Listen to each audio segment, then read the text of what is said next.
Selamat pagi, Bapak-bapak dan Ibu-ibu, adik-adik mahasiswa, partisipan student presentation dan review dari jurusan Arsitektur Lanskap Universitas Trisakti. Perkenalan, saya Intan acara ini sampai selesai. Kebetulan saya adalah koordinator mata kuliah alam komprehensif ini. Dari yang mendaftar sampai ini ada 11 partisipan dari berbagai provinsi, mulai dari ujung barat Sumatera Utara, ya, dari kota Medan, dari kota Medan, ya. Ada dari Palembang, dari Jakarta, Bogor, Bandung, Semarang, Malang, Pontianak, Makassar, Manado, dan sampai ke ujung timur dari Merauke dan Jayapura. Salam kenal Bapak Ibu semua dan partisipan semua. Kemudian ada juga sahabat-sahabat dari berbagai universitas. Saya sebutkan antara Pancabudi dari Medan, ya, UPI, YAI, dari ISTN, dari IPB, ITB, Bandung Raya, Diponegoro, kemudian Universitas Tribuana Tunggadewi, Hasanuddin, Samratulangi, kemudian dari berbagai departemen atau prodi, arsitektur lanskap, arsitektur, YALI, dari prodi arsitektur, Sekolah Arsitektur Perencanaan Pengembangan Kebijakan ITB. Saya bacakan singkat CV dari Pak Firman, ya. Pak Firman ini CV-nya banyak banget nih, 9 lembar. Saya baca sedikit aja ya Pak. Beliau menyelesaikan sarjana arsitektur, magister arsitektur dengan alur bidang arsitektur lanskap, dan doktor arsitektur dari Pasca Sarjana ITB. Kemudian memegang sertifikasi profesional utama dari IALI dan Madya dari IAI, kemudian aktif dalam bidang pengajaran di program sarjana arsitektur ITB dan berbagai kegiatan penelitian dan PKM. Pak Firman ini menjabat Wakil Direktur Kemitraan dan Kerjasama Internasional ITB periode 2015 dan 2020 sampai 2020.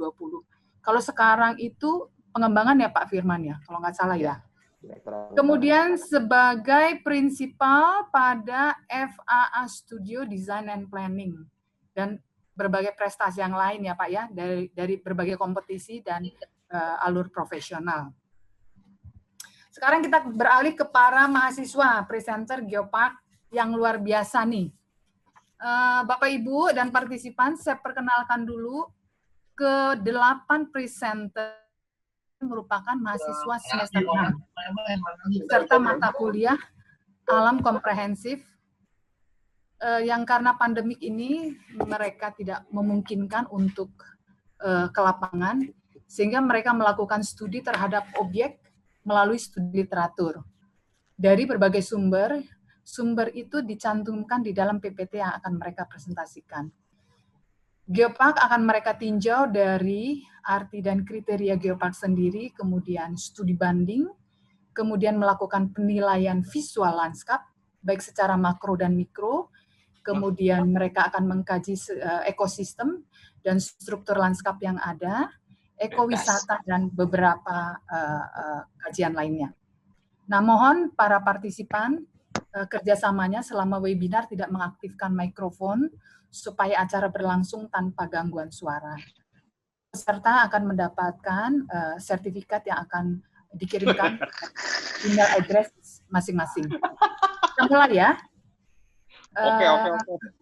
Kita mulai ya.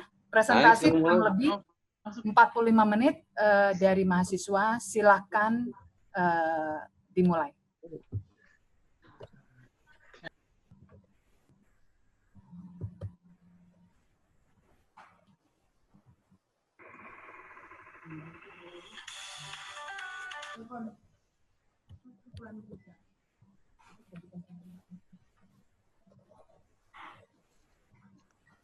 Halo Pak Heru. Silakan. Mahasiswa sudah siap?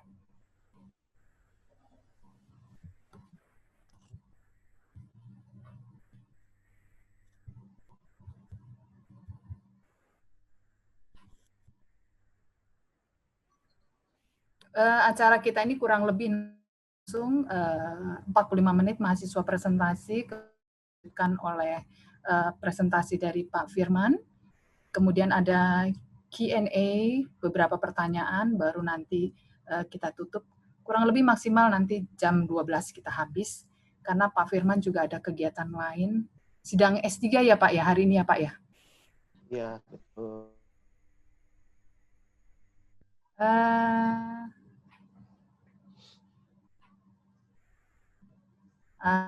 Sambil nunggu mahasiswa, Geopark Ciletuh ini sendiri sebenarnya mahasiswa kita belum pernah ke sana dan kita juga belum ke sana.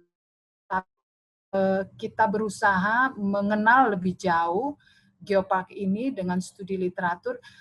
Kita lihat ada berbagai riset, ada dari teman-teman dari IPB, ada penelitiannya, itu juga sebagai narasumber kita pakai, dan juga dari riset beberapa teman-teman yang lain yang diambil oleh mahasiswa kami untuk lebih mengenal lagi dari Geopark Ciletuh.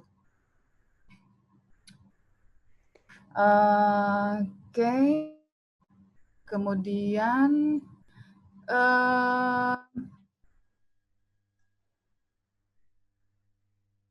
kalau Pak Firman kemarin ikut ya Pak ya, yang di Ramang-Ramang ya Pak? Iya, betul.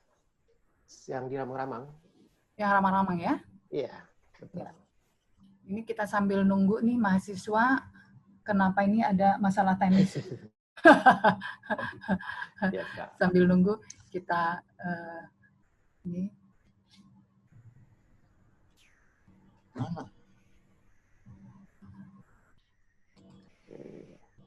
Bentar ya, sudah bisa kah?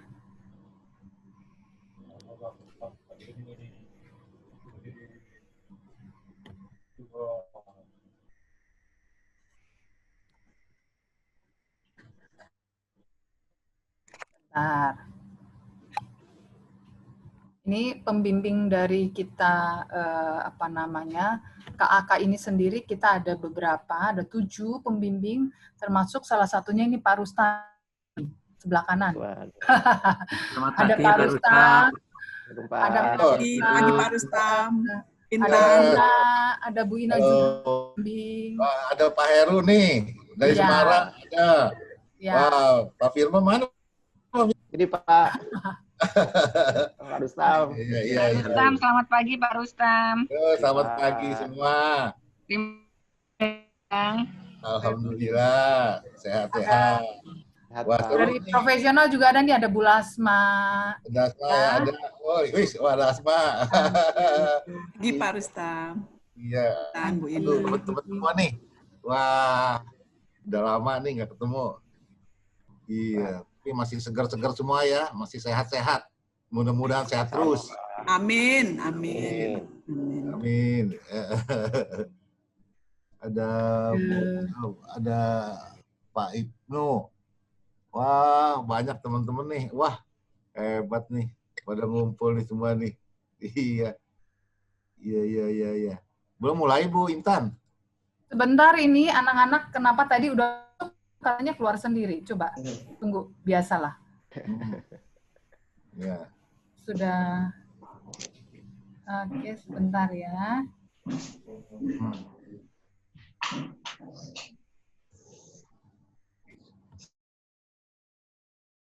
Mana Pak Heru Semarang? Halo Pak Heru. Apa saya ambil dari ini aja ya, dari. Baik-baik. Semarang baik-baik. Kemarau, mulai masuk kemarau. Hujan lagi. Hujan lagi ya. Iya. Hmm. Apa namanya? Pak itu nggak ikut ya, belum masuk ya, Pak Kustomo. Nanti dong panggil kita, Pak. Kita mau tanya. Kita mau tanya. Cuma ntar kemudian.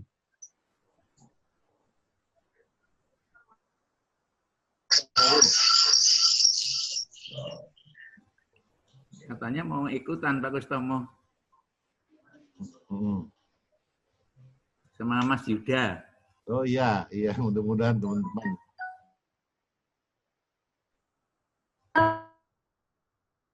Sudah berhasil ya, Nak? Udah, Bu. Anak-anakku, oke.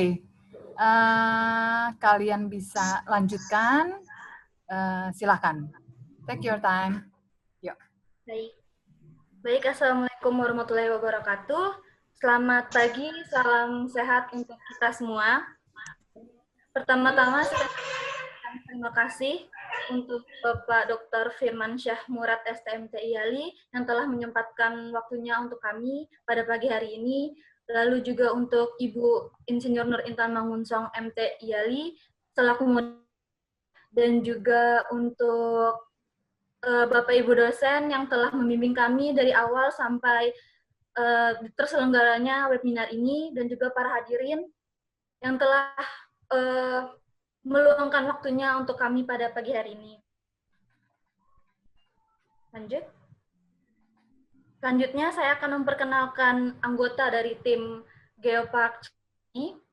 Ada Adita, ada Balkis, ada Irfan, ada Almer, ada Pit, ada Shirley, ada Yuli, dan saya sendiri Utami.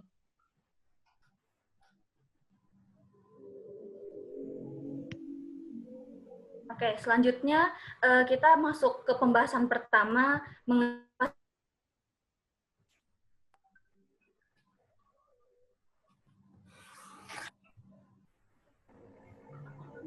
Nah, di sini kami telah mengumpulkan beberapa pengertian dari Geopark, dari UNESCO, dari Wikipedia, dan dari JWS, yang kemudian kami rangkum menjadi Geopark adalah wilayah dengan keunikan geologis yang memiliki potensi pariwisata, dibangun untuk kesejahteraan masyarakat, pelestarian wilayah geologi, lingkungan ekologi, dan budaya.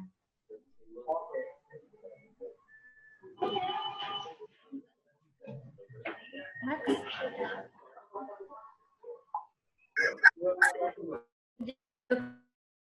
7 tahun yang lalu terjadi karena adanya pertemuan antara 3 lempeng tektonik. Yang kedua, membentuk sebuah kawasan yang memiliki keragaman geologi dan aspek warisan geologi. Yang ketiga, ditetapkan oleh pihak yang berwenang sebagai Taman Dunia Nasional atau Global Geopark oleh UNESCO. Next.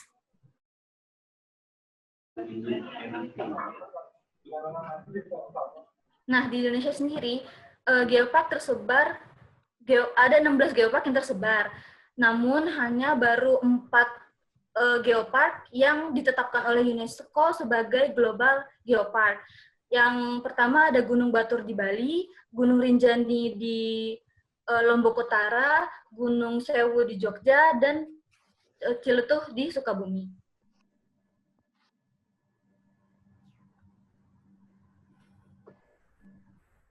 Next.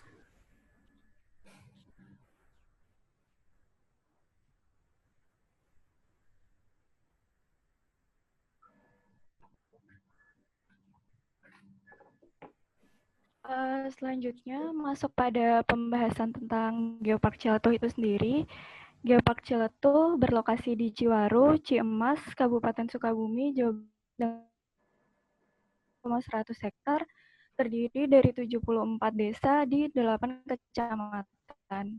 Geopark Ciletuh ditetapkan sebagai Taman Bumi Nasional pada Agustus 2014, merupakan fenomena tektonik yang disebut sebagai Amphitheater Ciletuh, dan memiliki berbagai area konservasi bagi berbagai flora dan fauna endemik Jawa Barat, yaitu Rafflesia Padma, hutan mangrove, penyu, dan lain sebagainya. Selain itu, Geopark Ciletuh juga sudah memiliki fasilitas wisata seperti hotel, homestay, papan penunjuk, dan lain-lain. Di sebelah kanan terdapat peta dari Geopark Ciletuh itu sendiri, yang geoarea, yaitu geoarea Cisol Ciletuh. Next.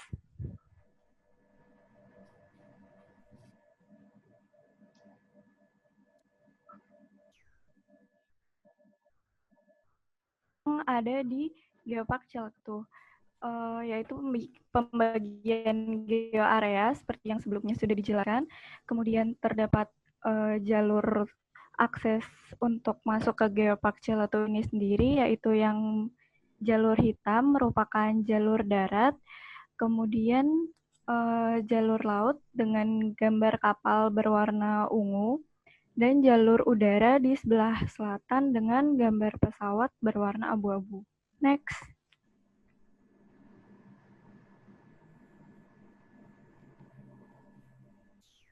Kemudian masuk kepada keunikan Geopark Ciletuh.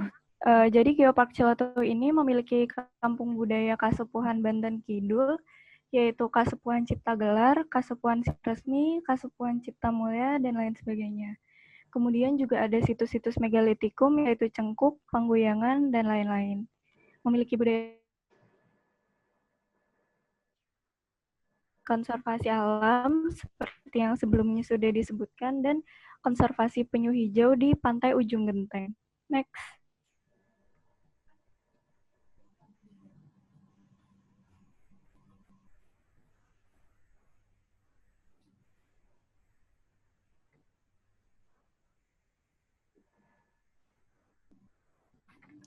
Selanjutnya masuk kepada geoarea yang terdapat di Geopark Ciletuh.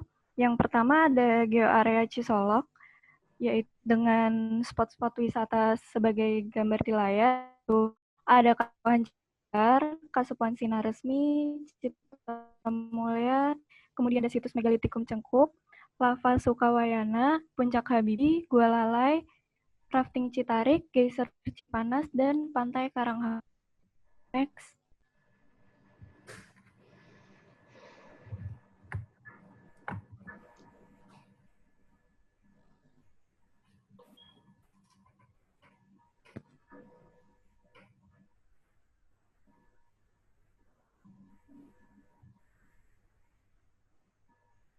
Yang kedua ada geoarea Jampang, seperti Jembatan Babagan, Pantai Karangembé, Viara Dewi Kwan Im, Pos Pengamatan Bulan, Perkebunan Buah Naga, Curug Gentong, Pantai Loji, dan lain-lain.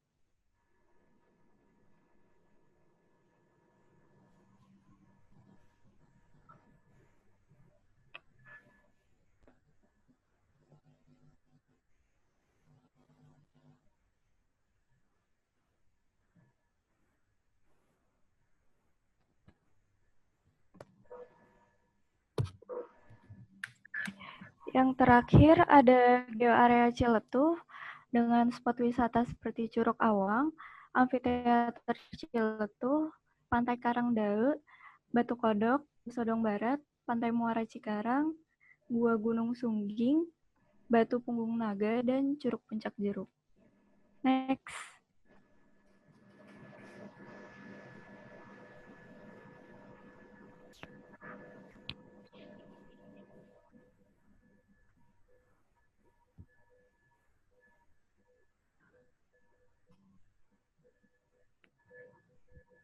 Selanjutnya masuk kepada studi banding. Studi banding Geopark Ciletuh ini sendiri terdapat studi banding dalam negeri dan luar negeri. Yang pertama ada studi banding luar negeri, studi banding dalam negeri, yaitu di Batur UNESCO Global Geopark yang ada di Bali, Kecamatan Kintamani, Kabupaten Bangli, Bali. Memiliki luas kaldera 13,8 km x 10 km dengan ketinggian 1000 hingga 2172 meter di atas permukaan laut.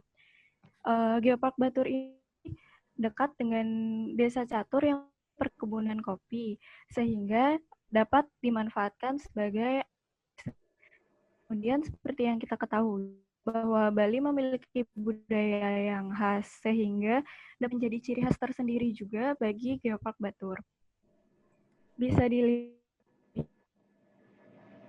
dengan nomor, yaitu merupakan pembagian ruang di Geopark Batur. Yang pertama adalah kaldera luar, yang kedua itu kaldera dalamnya, yang ketiga Gunung Batur, dan yang keempat merupakan Danau Batur. Next.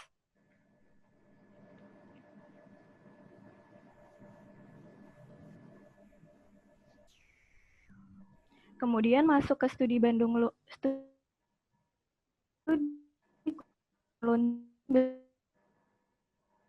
Kota Goldmoon, Provinsi Qinghai, memiliki 4 km persegi dengan ketinggian 3.540 hingga 6.178,6 meter.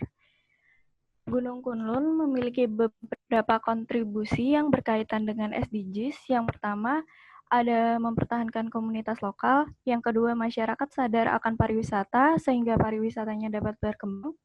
Yang ketiga, mempromosikan Gunung Kunlun Cina. Yang keempat, perekonomian masyarakat menjadi meningkat. Yang kelima, menjadi pusat penelitian. Yang keenam, kegiatan populer turis.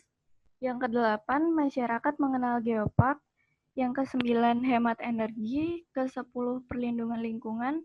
Dan ke-11, peninggalan geologis. Angka-angka yang terdapat di belakang kalimat merupakan poin-poin yang tercantum dalam SDGs. Next.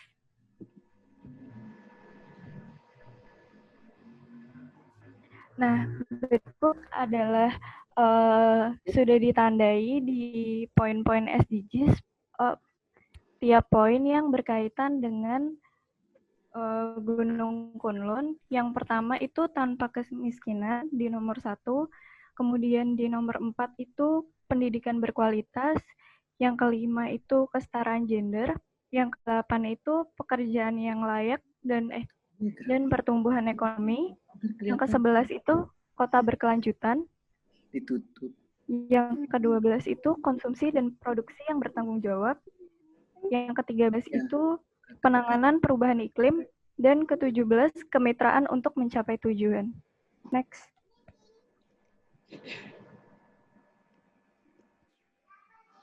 Selanjutnya masuk pada aspek penilaian visual yang terdapat di Global Geopark Ciletuh.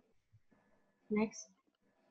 Jadi dalam penilaian visual ini kami menggunakan metode modifikasi dari Bu Ina Krisantia dari Gabungan Visual Resource Assessment dan Prediction and Assessment of Visual Impact yang tercantum dalam buku Impact Assessment dalam buku ajar kami, yaitu pada mata kuliah Penilaian Visual Lanskap jurusan Arsitektur Lanskap Universitas Trisakti. Dalam penilaian visual ini kami melakukan beberapa mencantumkan beberapa aspek, yaitu dari landform-nya, infrastruktur, dominan land, water view component, land use, user activity, dan vegetasinya. Kita buka aja. Kayak depannya. Enggak, belum, Nin. Dibuka. Saya Nin belum pakai jilbab. Yang pertama ada dari Geser Cipanas. Jadi penilaian visual secara mikro ini kami dapatkan bahwa nilai paling terbesar terdapat pada gambar nomor 1 yang berada pada layar dengan nilai yaitu 20.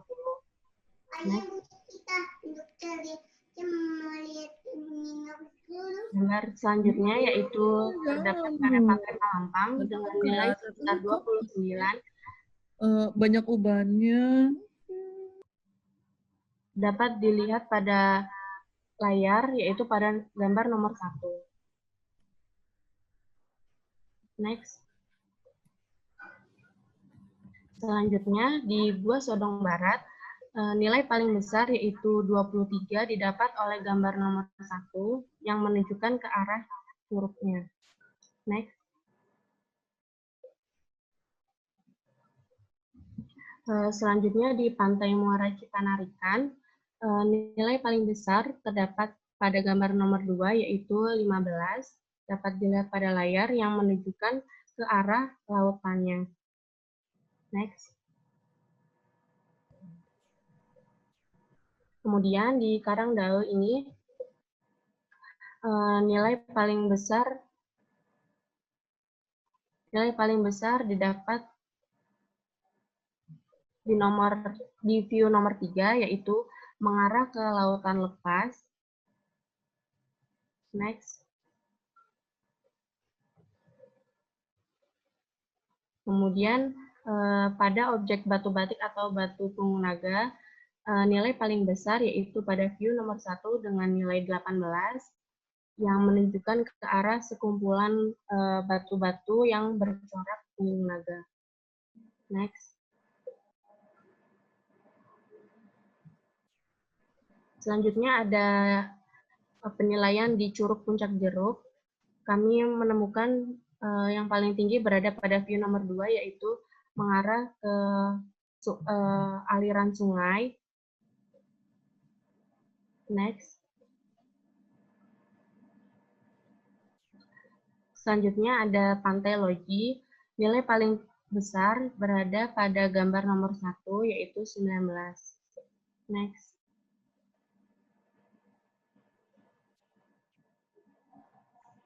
Dan ada Kasepuhan Cipta Gelar.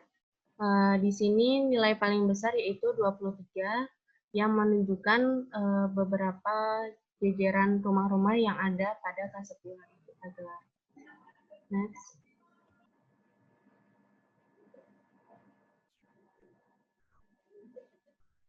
Kemudian di Pantai Karanghawu memiliki nilai yang sama, yaitu 24, yang menunjukkan bahwa di Pantai Karanghawu ini semua arah pandangnya itu indah untuk dilihat berdasarkan aspek penilaian. Next. Nah, dari diagram penilaian visual tadi, kami rata-rata. Jadi dapat disimpulkan bahwa Geopark di Ciletuh, jadi pemandangan di Geopark Ciletuh paling bagus atau paling indah berdasarkan aspek penilaian yaitu pada Pantai Palangpang. Selanjutnya masuk kepada ekologi.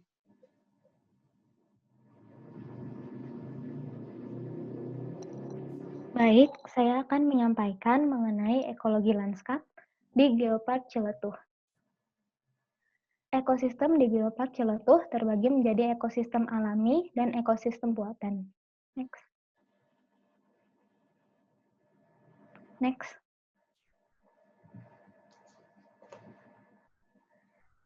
Ekosistem alami yang terdapat pada Geopark Ciletuh yaitu yang pertama, ekosistem pantai dan ekosistem hutan mangrove. Di Geopark Ciletuh terdapat 11 pantai yang terangkai dalam rangkaian Pelabuhan Ratu.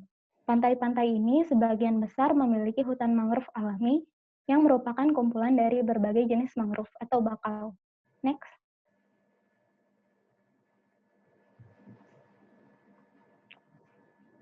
Selanjutnya terdapat ekosistem curug. Curug merupakan formasi geologi dari arus air yang mengalir melalui suatu formasi bebatuan yang mengalami erosi dan jatuh ke bawah dari ketinggian. Contohnya yaitu Curug Awang dan Curug Sodong. Selanjutnya terdapat ekosistem sungai. Ciri khas yang dimiliki oleh ekosistem sungai yaitu adanya aliran air yang searah sehingga memungkinkan adanya perubahan fisik dan kimia di dalamnya. Contohnya Sungai Citarik dan Sungai Citatih. Next.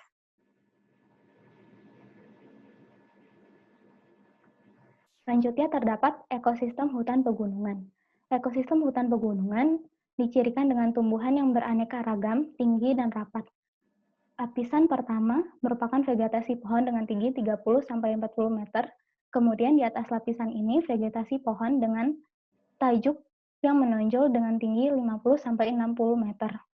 Contohnya yaitu ekosistem hutan di Puncak Dharma, Puncak Gebang, dan Puncak Tugu. Selanjutnya terdapat ekosistem gua. Gua yang tersusun dari batu gamping atau kars adalah bentuk permukaan bumi yang terbentuk oleh pelarutan batuan dan biasanya dicirikan dengan adanya depresi tertutup. Contohnya yaitu Gua Laut Kunti, Gua Lalai, Gua Laut Sodong Barat, dan lain-lain. Next.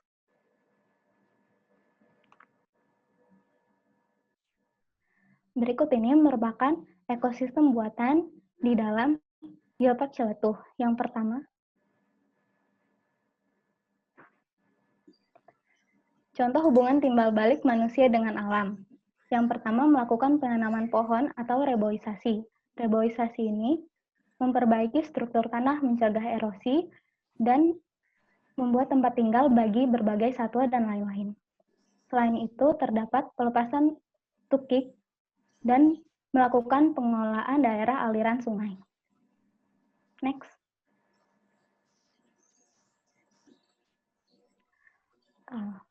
Berikut ini merupakan struktur lanskap di Geopark Ciletuh. Matriks adalah komponen dominan dalam sebuah kawasan. Matriks dalam Geopark Ciletuh yaitu sawah dan kebun. Sedangkan bercak adalah komponen yang berbeda dari sekelilingnya. Contoh bercak dalam Geopark Ciletuh adalah hutan, pemukiman padat penduduk, dan badan air.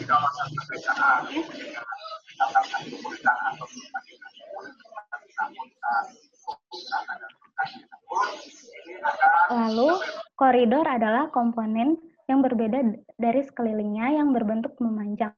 Contoh koridor dalam Geopark Ciletuh adalah sungai dan jalan raya. Selanjutnya, mozaik adalah perpaduan dari mozaik dan bercak-bercak. Contohnya terdapat pada sawah dan pemukiman. Di sawah, matriksnya yaitu sawah, koridornya yaitu koridor hijau, bercaknya yaitu hutan, dan juga terdapat bercak pemukiman. Di pemukiman, matriksnya yaitu pemukiman dan bercaknya adalah hutan. Next.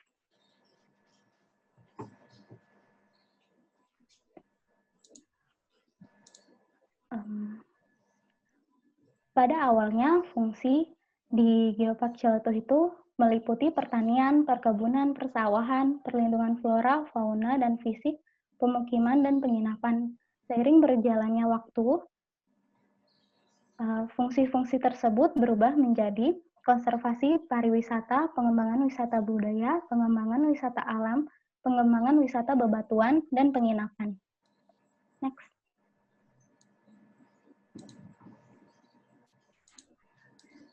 Selanjutnya, ekowisata yang akan dibawakan oleh saya.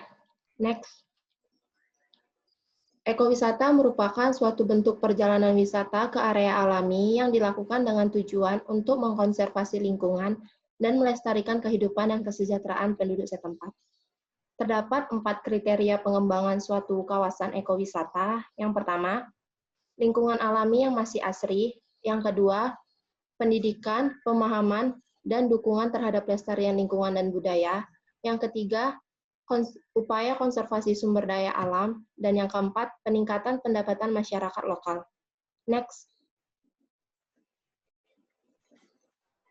Berikut kawasan wisata yang terdapat di area Ciletuh yang termasuk ke kawasan alami, ada Puncak Tugu, Curug Awang, Pantai Palangpang, Pantai Ujung Genteng, Bukit Panenjoan, Curug Sodong, Puncak Dharma, dan lain-lain.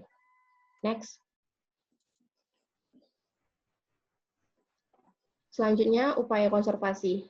Pada upaya konservasi ini terdapat 2 poin. Yang pertama, kegiatan ekowisata mendorong masyarakat untuk mendukung dan mengembangkan upaya konservasi. Yang kedua, mengembangkan skema yang di mana pengunjung secara sukarela terlibat dalam kegiatan konservasi dan pengelolaan kawasan ekowisata selama kunjungannya.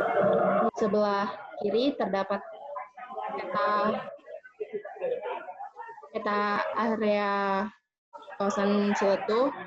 Di kawasan Ciletuh ini terdapat 7 area konservasi. Yang pertama ada Gunung Halimun Salak, yang kedua Kawayana Nature, yang ketiga Tangkuban Perahu, yang keempat Cipeucang Konservasi, yang kelima Cibanteng, dan yang keenam Cikepuh, dan yang ketujuh Pangumbahan. Pada 7 area konservasi ini tersebar di 3 geoarea di Ciletuh. Next. Selanjutnya, pemberdayaan masyarakat. Masyarakat di kawasan Geopark Ciletuh ini dilibatkan untuk merencanakan pengembangan ekowisata. Dengan begitu, mereka terlibat dalam pengawasan peran masyarakat yang diharapkan ikut secara aktif. Kunci keberhasilan dari suatu kawasan ekowisata ini karena adanya pengembangan dan pengelolaan geopark yang ada pada peran dan partisipasi masyarakat lokal yang aktif dan paham akan pengertian geopark itu sendiri. Next.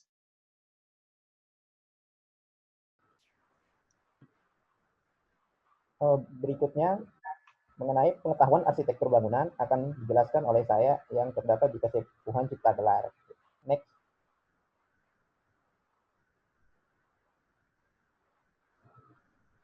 Untuk lokasi dari Desa Kesepuhan Cipta Gelar ini, dia berlokasi di Desa Sinar Resmi, Kabupaten Sukabumi, Kecamatan Cisolok, Jawa Barat. Untuk Kasepuhan Cipta Gelar itu merupakan masyarakat hukum adat yang berada di kawasan pedalaman Gunung Halimun Salak.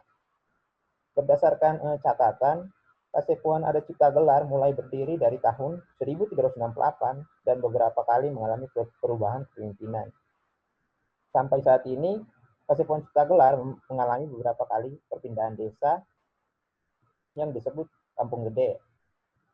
Pada tahun 2001, Kampung Cipta Rasa berasal dari Desa Sinarasa melakukan hijrah ke Desa Sinaresmi. Desa Sinaresmi ini yang sekarang disebut Kampung Cipta Gelar. Di Desa Sinaresmi, pemimpin kampung adat atau disebut juga Abah memberi nama Cipta Gelar sebagai tempat pindahnya yang baru. Nah, gambar yang di kanan di samping ini merupakan gambar dari kampung Cipta Gelar tersebut. Next. Berikut mengenai penanda dari Kasepuhan Cipta Gelar.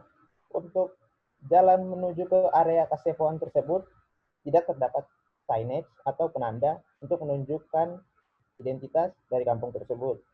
Hanya tersedia berupa pintu masuk dengan atap ijuk dan tulisan kecil yang tidak terlihat, seperti pada gambar di samping bisa dilihat. Next.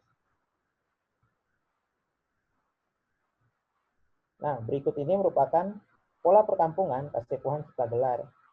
Untuk pola perkampungan bisa dilihat dari letak bumi ageng seperti yang pada gambar lingkaran merah di atas, di bawah. Bumi ageng ini merupakan rumah yang berukuran besar yang menjadi pusat kegiatan adat pada kampung tersebut. Jadi rumah ini dia menempati hierarki lebih tinggi dari rumah-rumah yang lain. Untuk pola perkampungan dari rumah bumi warga, letaknya lebih rendah dari rumah-rumah penduduk. Untuk pola perkampungan yang digunakan dari 3 pola tersebut, yaitu yang pertama, ada pola pemukiman manjang atau linear, seperti pada gambar di bawah bisa dilihat. Dan yang kedua, pola pemukiman dekat hutan larangan atau linear bertingkat. Ada gambarnya di bawah bisa dilihat. Dan yang ketiga merupakan pola pemukiman terpusat ke Bumi Ageng, seperti bisa dilihat di Dena di atas, semua itu mengarah ke terpusat ke Bumi Ageng. Next.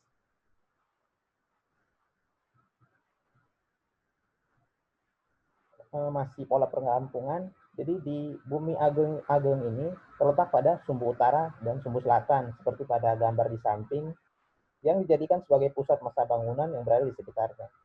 Untuk dari tata ruang Bumi Ageng menempati hierarki yang lebih tinggi. Untuk rumah-rumah penduduk diletakkan mengikuti jalan kampung yang berorientasi pada Bumi Ageng. Jadi pada gambar di samping itu bisa lihat dari untuk jalan kampung tersebut, semua tuh berorientasi kepada Bumi Ageng tersebut. Dan untuk pada Bumi Ageng terdapat ruang komunal yang jadi tempat masyarakat melakukan ritual upacara, seperti pada gambar kanan di bawah.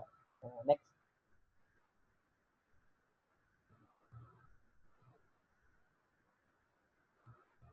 Berikut dari segi arsitektur bangunan untuk Kasepuhan Cipta Gelar ini, untuk material atap yang digunakan yaitu menggunakan dedaunan, dan material di bangunan menggunakan bahan kayu dan bambu. Untuk rumah adat tidak menggunakan genting karena genting ini terbuat dari tanah dan hanya digunakan untuk orang yang sudah meninggal. Untuk dari struktur rumahnya, ini merupakan rumah panggung yang memiliki fleksibilitas terhadap gaya gempa. Untuk dari fondasi rumah tersebut yang digunakan pada rumah panggung yaitu umpak. Bagi yang belum mengetahui apa itu umpak ini merupakan unsur bangunan yang berfungsi sebagai penyangga tiang pada bangunan yang berkonstruksi kayu yang bagian fondasinya terbuat dari batu bata.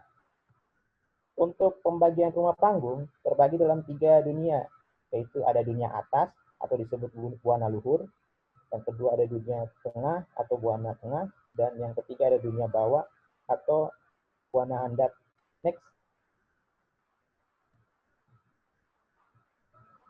Berikut dari pola ruang pada bangunan Kasepuhan Cipta Gelar ini, seperti yang kita ketahui bahwa berorientasi pada 4 arah mata angin, yaitu yang pertama selatan atau disebut indung, yang kedua barat atau bapak, yang ketiga utara atau panglawasa, dan yang keempat timur atau cahaya.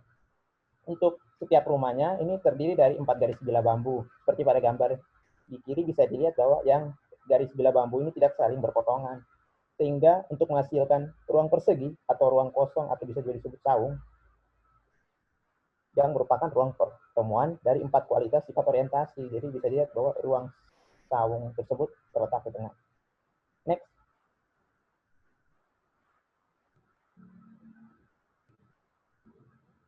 Berikut merupakan kearifan lokal dari Kasepuhan kita gelar. Yang pertama itu hutan larangan sebagai upaya pelestarian hutan yang secara adat tidak boleh dimasuki secara sembarangan. Secara linguistik, masyarakat dahulu menciptakan istilah tabu agar ditaati warganya, tidak menambah hutan dan merusaknya. Untuk yang kedua yaitu adat istiadat, yang secara normatif atau bisa dibilang berpegangan teguh pada norma, diatur dan dibuat untuk ketentraman kehidupan bermasyarakat. Yang ketiga, untuk tata bentuk rumah seragam di kampung adat yang secara semiotik diidentifikasi sebagai tenggang rasa antar sesama. Dan keempat yaitu mengenai budaya disiplin. Masyarakat kampung adat terbiasa beraktivitas sejak pagi hari karena mereka percaya mitos bahwa jika bangun kesiangan, maka rezeki yang didapat hanya sedikit dan tidak berkah. Seperti pepatah di sini bilang rezeki di patok ayam. Untuk yang kelima, pertanian yang menjadi mata pencaharian mayoritas masyarakat kampung. Jadi mata pencaharian mayoritas dari kampung tersebut yaitu dari bidang pertanian. Next. Berikut ini merupakan rekomendasi wisata pada Geopark Ciletuh. Bisa dilihat konsep masing-masing. Di sini ada entrance, ada juga Stupid Nature, ada playground, ada juga nature study camp, dan juga keep along the river. Next.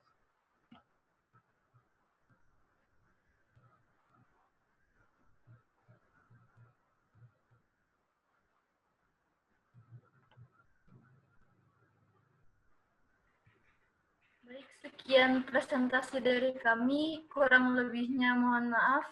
Assalamualaikum warahmatullahi wabarakatuh. Mahasiswa sudah presentasi ya?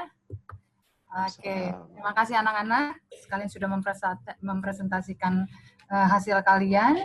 Nah, sekarang giliran Pak Firman untuk sharing materinya, Pak. Oke. Silakan, monggo. Baik. Terima kasih, Bu Intan. By the way, Pak Firman ini my partner in crime ya. Teman sahabat lama sejak 20 tahun lebih yang lalu, kemudian sama-sama nih sekarang partner in crime ya Pak, di pengurusan kali ya Pak. Ya, di PNI ya. Silakan Pak. Silakan. Ya, terima kasih Ibu Intan. Saya biasanya manggil Kak Intan soalnya, karena tadi partner in crime. Sama-sama S2 bersama, mengalami suka duka, sampai begadang bareng ya Bu ya. Jangan disebutkan ya Pak, hukuman-hukuman kita ya Pak. Jangan. Untuk deteksi hotspot ini di 8 sudah di depan. Satu lagi yang teman, rencana pengembangan ke depannya seperti apa? Mohon di-mute ya Pak. Ini udah di-mute, dinyalain lagi. Dan kita juga membangun sistem monitoring dan bentar, saya mute dulu Pak Firman. Oke. Cara itu saya awal sambil memilih materi. untuk mendeteksi. Saya kalau mute semua nanti jadi gelombang elektromagnetik ini yang kita manfaatkan itu pada kita infrared. Jadi infrared yang tengah itu di sekitar panjang gelombang 4 mikrometer. Jadi dari data satelit kita cari yang panjang gelombangnya 4 mikrometer dan dari situ kita coba turunkan bagaimana deteksi. Gimana sih? Saya bisa. Aduh. Nah, sebenarnya memang basicnya itu gampang. Jadi lanjut Pak Firman sambil saya mute yang lain nih. Oke. Mungkin sekalian di lokasi menyampaikan saya udah share screen, sudah terlihat ya Bu Intan ya? Sudah. Oke.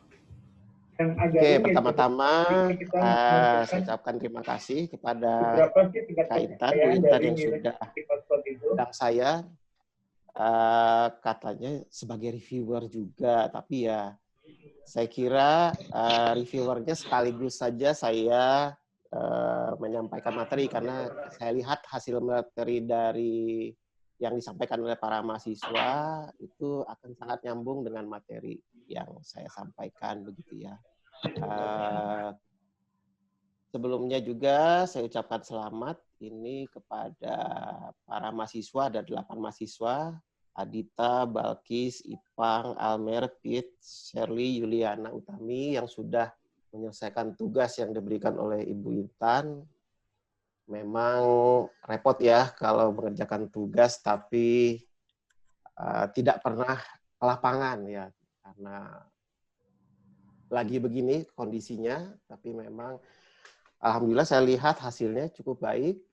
Banyak sekali informasi yang sudah didapatkan oleh mahasiswa terkait hal-hal yang berhubungan langsung dengan kasus Geopark Ciletuh. Saya kira juga pembahasannya juga sangat komprehensif, menyampaikan semua hal yang terkait dengan Geopark Ciletuh ini. Nanti saya juga bahas sebagian karena kebetulan saya yang mengajar di Magister S2 Lanskap di semester ini, semester kemarin ini ya, juga mengambil tema yang sama ini, Geopark. Jadi merancang di kawasan Geopark Pangandaran. Pas.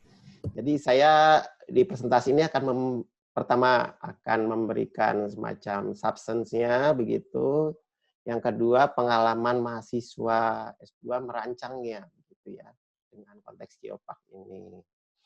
Oke, perkenalkan tadi sudah diperkenalkan oleh Bu Intan, ya sehari-hari saya seperti ini. Saya tampilkan Instagram saja katanya biar ikut milenial, Bu.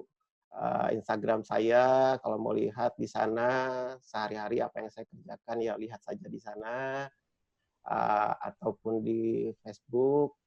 Ini kalau Facebook mah generasinya Kak Intan, ini generasi saya bukan generasinya milenial.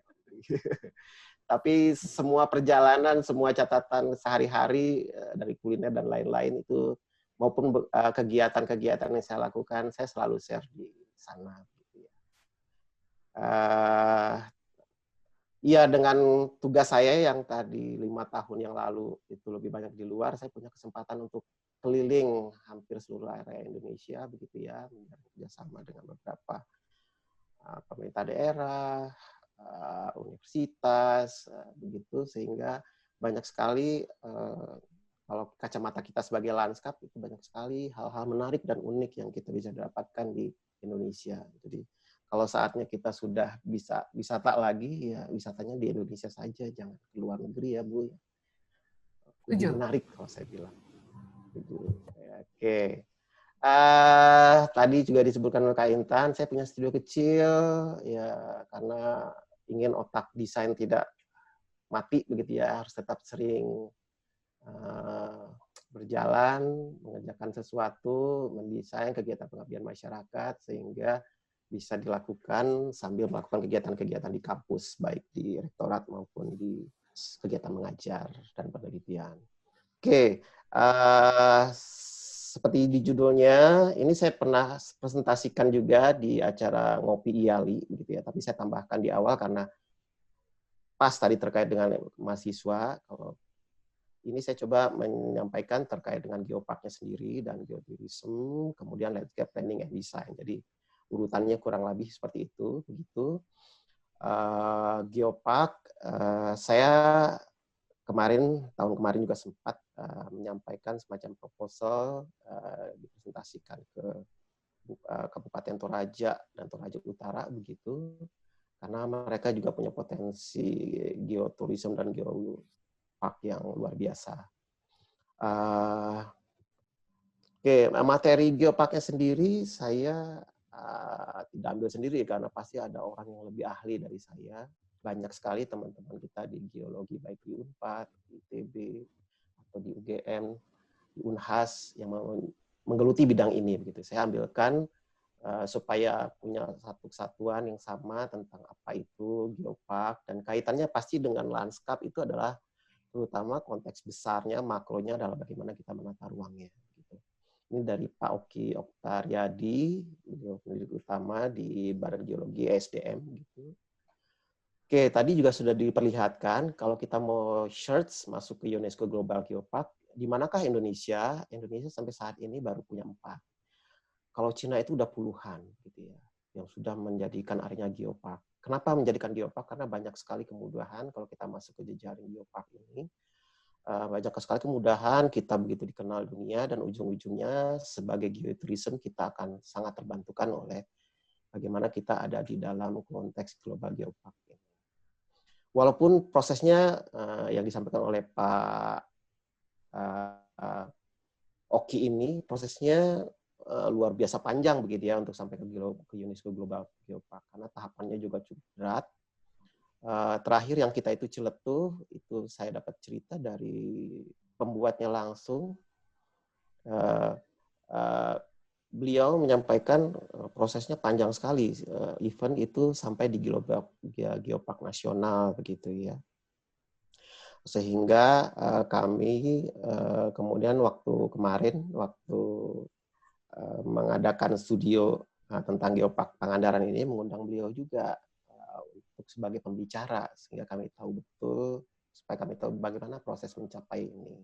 Karena Pangandaran juga sedang diusulkan oleh beliau untuk menjadi global geopark. Jadi Jawa Barat insya Allah nanti punya 2, satu Ciletuh, satu lagi di Pangandaran, walaupun prosesnya masih panjang gitu ya. Nah, bagaimana dengan pengertian geopark? Tadi sudah disampaikan oleh mahasiswa, banyak sekali panduannya, tapi biasanya kita mengacu pada yang sudah jadi kesepakatan bersama, karena kita mengacu pada UNESCO, kurang lebih seperti ini, gitu ya. Geopark itu adalah seperti ini. Tetapi yang saya ingin garis bawahi bahwa geopark itu yang paling penting di dalamnya adalah yang namanya keragaman geologi atau geodiversity yang mempunyai warisan geologi, jadi geo heritage-nya. Kenapa? Karena tidak semua tempat di permukaan bumi memiliki itu dan bisa muncul dan terlihat sehingga kita bisa mempelajarinya dan mungkin menikmatinya sebagai bentuk dari geotourism. Tetapi karena geopark itu nanti ada bagannya tidak hanya bicara tentang geologi saja, UNESCO itu mencatatkan 3 hal, geodiversity, biodiversity, dan cultural diversity. Gitu ya. Sehingga dalam satu rangkaian yang utuh inilah yang harusnya terangkum di dalam sebuah geopark. Gitu. Nah, kalau kita lihat apa itu geodiversity, ini sudah disampaikan. Kalau kita lihat yang pertama kali disebutkan apa? Landscape, tentang alam. Jadi bagaimana kita ini mahasiswa landscape, sebenarnya kita sangat terkait dengan kegiatan geopark geotourism ini nantinya, kalaupun itu akan banyak tadi ya, geoheritage banyak sekali di Indonesia. Karena di bentang alam inilah semua bentuk-bentuk geologis itu muncul di permukaan bumi gitu ya. Ada landform, nah ini beberapa hal istilah yang sebenarnya ada domainnya teman-teman kita di geologi, kita harus sedikit banyak mempelajarinya begitu ya. Karena untuk tahu kalau tadi kan bicara tentang kualitas visual. Dalam konteks geologi ini, geopark dan geotourism ini, salah satu unsur visual yang paling menarik yang seharusnya terlihat itu di lanskap itu adalah si bentuk geologisnya ini sendiri. Karena dia beragam hal yang bisa kita dapatkan, tergantung areanya, tergantung landformnya, tergantung singkapan geologi yang kemudian keluar. Nah, karena dia punya kekhususan itulah sehingga disebutkan sebagai geoheritage. Geoheritage itu berarti apa? Sesuatu yang harus kita jaga, kita harus lindungi.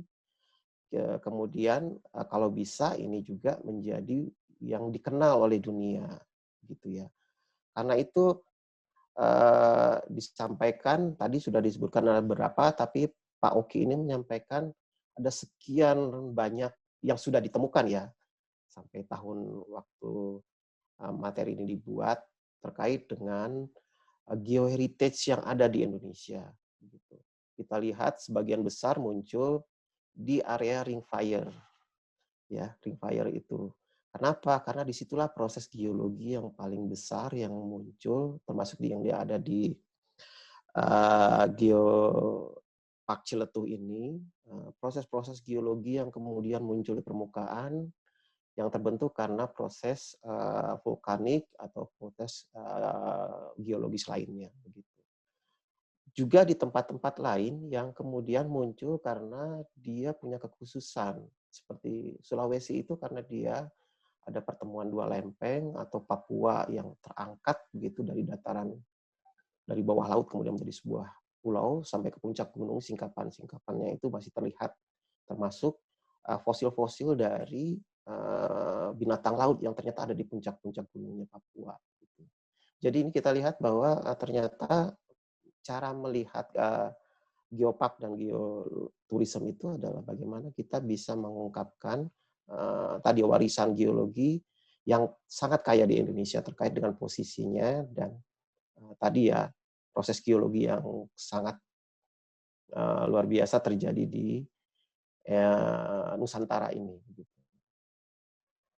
Nah, karena itu yang disebut dengan warisan geologi tersebut ini sering kejadian karena nanti disampaikan oleh Pak Oki ini bahwa ada keuntungan, ada juga tantangan, gitu ya, ada challenge-nya. Karena semakin lama ini itu namanya benda geologi itu ternyata juga punya nilai ekonomis yang tinggi, gitu ya. Kars itu adalah bagian dari pegunungan kapur yang seringkali digunakan untuk kegiatan konstruksi, yaitu dia sebagai bahan dasar untuk semen. Kars itu kalau di Maros dia jadi, kalau digali dia jadi bahan marmer yang kualitas sangat tinggi gitu ya, sehingga dieksploitasi, diambil, hilanglah warisan geologi itu. Karena itu dia perlu dilindungi, karena itulah dia dijadikan geopark untuk melindunginya. Karena itu dibuatkanlah kebijakan-kebijakan yang mendukungnya. Sudah berapa yang dibuat di Indonesia, sudah dilakukan undang-undang, peraturan pemerintah, begitu, supaya disebutkan menjadi kawasan lindung geologi. Ada tentang disebutkan kawasan cagar alam geologi. Ini berbeda kan ya, ada geologinya. Sehingga tadi warisan geologi tersebut bisa dilindungi, sehingga kita sampai nanti ke anak cucu bisa tahu apa sebenarnya warisan geologi yang ada di Indonesia. Tentunya dia punya challenge itu untuk dikembangkan sebagai geowisata, sehingga dalam konteks geopark itu geowisata ini bisa berjalan. Nah, ini yang disebutkannya tentang bagaimana pilar pengembangan geopark, gitu ya. Saya tadi sampaikan di awal dan tadi para mahasiswa juga sudah mencoba memaparkan, lihat apa yang ada di Ciletuh. Nah, memang di Ciletuh itu tadinya memang hanya di satu yang di kawasan Ciletuhnya saja, tetapi ternyata untuk dapat melingkupi tiga hal ini terkait juga dengan hamparan yang memang gugusan geologi yang tercipta itu harus disebar terus sampai tercipta tiga tadi yang diperlihatkan oleh mahasiswa, tiga area tadi ya. Nah, sehingga bisa didapatkan cultural diversity tadi dan biodiversity-nya juga, sehingga bagaimana tiga hal ini bisa tercakup untuk bisa membuat sebuah yang namanya geopark. Karena syarat-syarat ini harus dipenuhi dari UNESCO sangat ketat dan tiga main ini harus ada di setiap geopark yang diusulkan. Salah satu hilang berarti tidak bisa. Termasuk cultural diversity-nya ini sendiri. Sehingga Cipta Gelar kemudian dibawa masuk sebagai bagian dari sebuah kehidupan atau kegiatan manusia yang hidup di dalam bentang alam atau di daerah kawasan geologi tertentu yang kita munculkan sebagai geopark Ciletuh. Nah, ini bagaimana, ini yang saya tadi ceritakan, bagaimana proses mencapai geopark itu dilakukan, melibatkan banyak pihak, melibatkan banyak hal dengan proses yang cukup panjang, dari awal menemukan fenomena geologi, mencari geodiversity-nya, menentukan menjadi geoheritage-nya, menjadi kawasan lindung, kemudian ada kriteria lainnya sehingga dia menjadi geopark. Nah, tentu tadi sudah disampaikan geopark ini bagian dari sebuah proses yang terkait dengan pembangunan berkelanjutan, gitu ya. Pembangunan berkelanjutan. Tentunya geopark ini kalau menjadi geoturism, dia itu bagian dari sebuah bentuk dari ekoturism.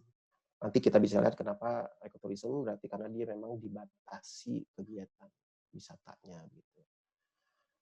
Jadi kalau kita lihat warisan geologi ini tidak hanya bicara tentang geologinya sendiri, tetapi juga biologi dan culture. Dan itu harus bisa dimanfaatkan. Ini juga syarat dari UNESCO Geoparknya sendiri bahwa dia harus bisa menjadi sumber pendapatan atau pengembangan ekonomi bagi masyarakat di sekitarnya. Jadi kenapa itulah yang harus dimunculkan di setiap kali membuat sebuah geopark, gitu ya. Jadi keterlibatan aktif masyarakat tadi sudah disampaikan oleh mahasiswa, saya kira betul sekali. Itu adalah salah satu hal yang dinilai yang penting. Jadi kalau tidak ada unsur itu, geoparknya akan tidak tercapai. Karena itu dalam mengembangkan geopark ini oleh Pak Oki disebutkan ada 3 hal. Konservasi tentu yang utama tadi ya, karena warisan geologinya. Ada pembangunan ekonomi karena dia harus bermanfaat untuk memberikan nilai sosial ekonomi yang baik, dan kemudian keterlibatan aktif dari masyarakat untuk mendapatkan manfaat dari pengembangan geopark itu sendiri. Nah, ini yang tadi saya sampaikan juga tadi terlihat oleh ini mahasiswa, bagaimana ternyata sebenarnya ada fungsi yang bertolak belakang. Jadi internalnya itu dia harus sebagai lindung, tapi eksternalnya itu harus banyak dikembangkan, gitu ya. Potensi tambang, kebun rakyat, budidaya, yang kadang-kadang bertabrakan dengan fungsi lindungnya. Nah, disinilah fungsi kita mungkin ya, dari konteks tata ruang untuk mencoba mengharmoniskannya. Jadi bagaimana menempatkan sebuah konteks geopark itu dengan konteks melindungi, karena ada bagian-bagian dari kawasan tersebut yang punya warisan geologi yang kuat, yang bagus, yang tidak ada di tempat lain, atau hanya ada beberapa di dunia. Kemudian itu bisa dimanfaatkan untuk pengembangannya. Tentunya ada yang boleh, ada yang tidak. Yang dibolehkan itu seperti apa, yang tidak itu seperti apa. Nah, itu yang harus diatur dalam kita membuatkan penataan lanskap atau penataan ruangnya. Nah, saya ambil contoh ini geowisata. Jadi selama geopark kita bicara geowisatanya. Apa itu geowisata? Kegiatan wisata alam bertanggung jawab, ini kata-kata kuncinya, pada kawasan yang dilindungi merupakan informasi geologi. Jadi tadi seperti yang disampaikan oleh mahasiswa, tapi kita memang kalau geowisata ini yang lebih diutamakan adalah informasi geologinya. Nomor 1 ya, di samping 2 yang lagi. Jadi kita harus tahu persis apa informasi geologi yang ada dan utama di dalam sebuah kawasan geowisata atau geopark ini sendiri. Nah, ini ada 4 prinsip berbasis geologi, berkelanjutan, informasi geologisnya kuat. Karena itu kita harus bekerja sama dengan teman-teman geologi yang memang mempunyai kekhususan ilmu dalam mengembangkan ilmu di bidang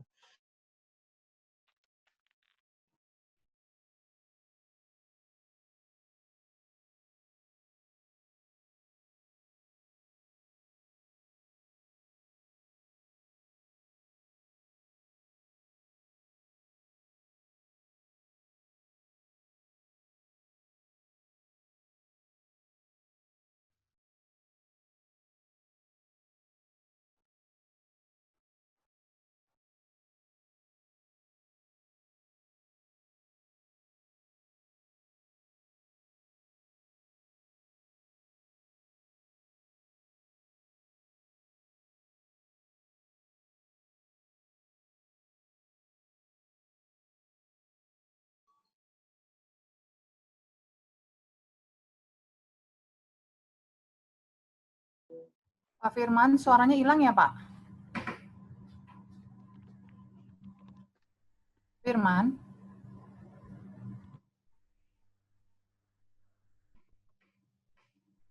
Sepertinya ada gangguan sedikit ya. Pak Firman? Mungkin sinyal ya, ada gangguan sinyal kali ya.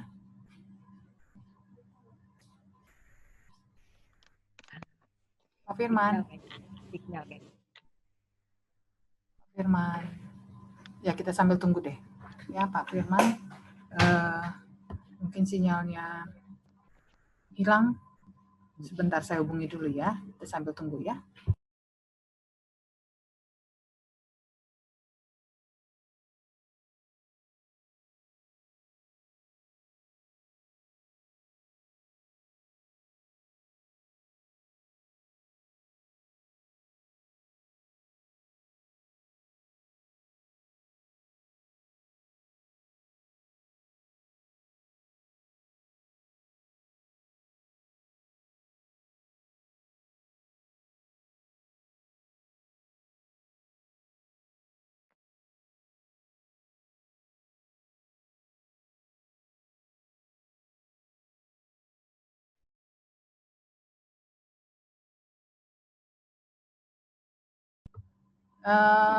Kita tunggu ya, Pak Firman tiba-tiba koneksinya mati katanya. Kita tunggu ya. Oke. Ini memang kadang karena masa pandemi ini pemakaian internet sepertinya sampai titik yang puncak ya. Jadi sering suka mengalami gangguan. Sebentar, kita tunggu Pak Firman yang lagi connect ya. Oke.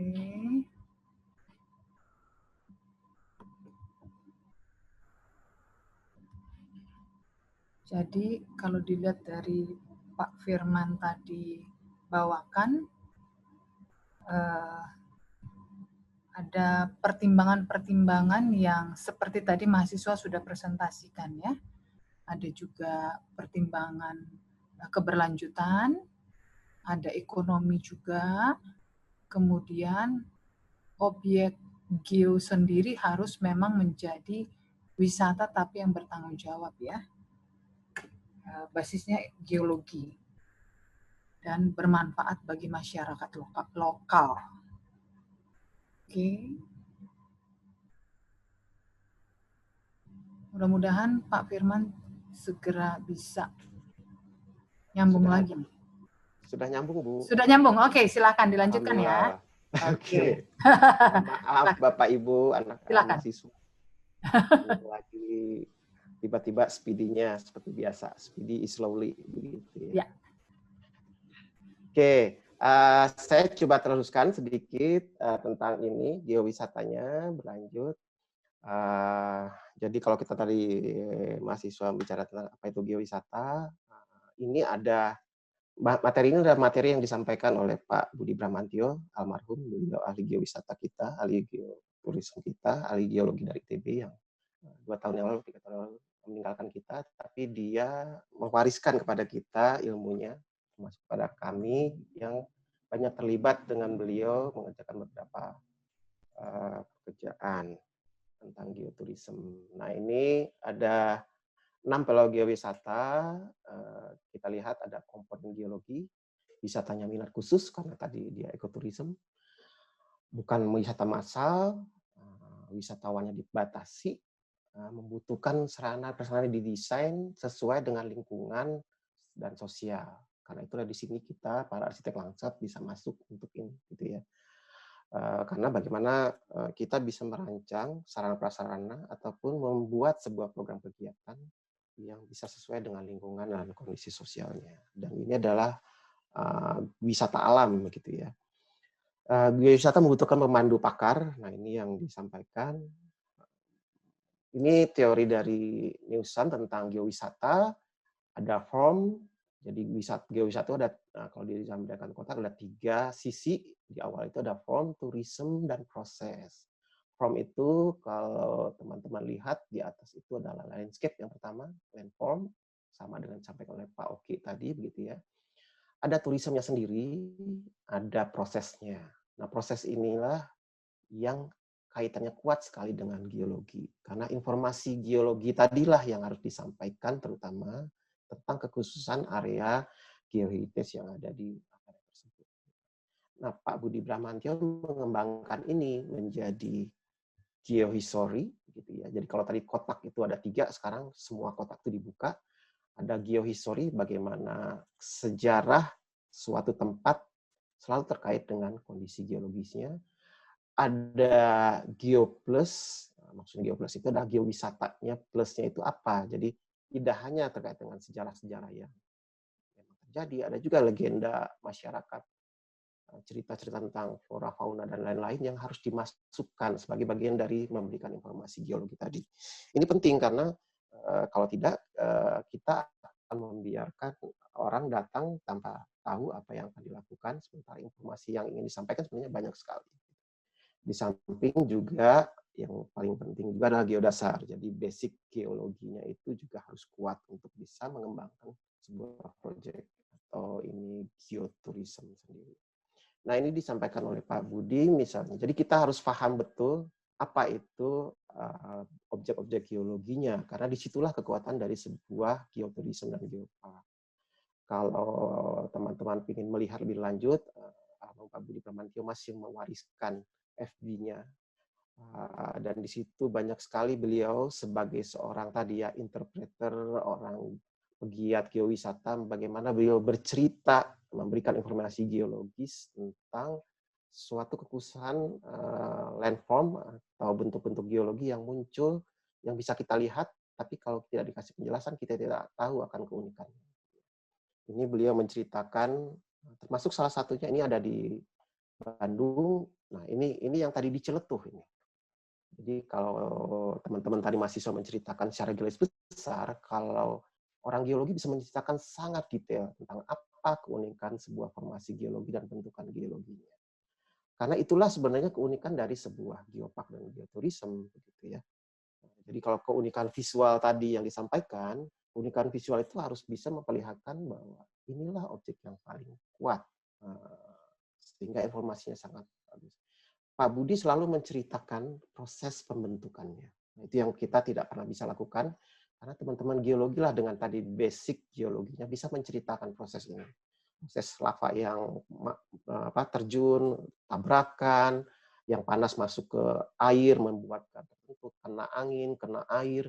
Nah, informasi itulah yang kemudian diceritakan. Atau proses pembentukan yang terdiri dari dua sumber yang berbeda menghasilkan bentukan geologi yang berbeda. Nah, ini banyak sekali kita bisa mendapatkan manfaat dan cerita dari bapak-bapak dan ibu-ibu di geologi yang memang khusus mempelajari ini.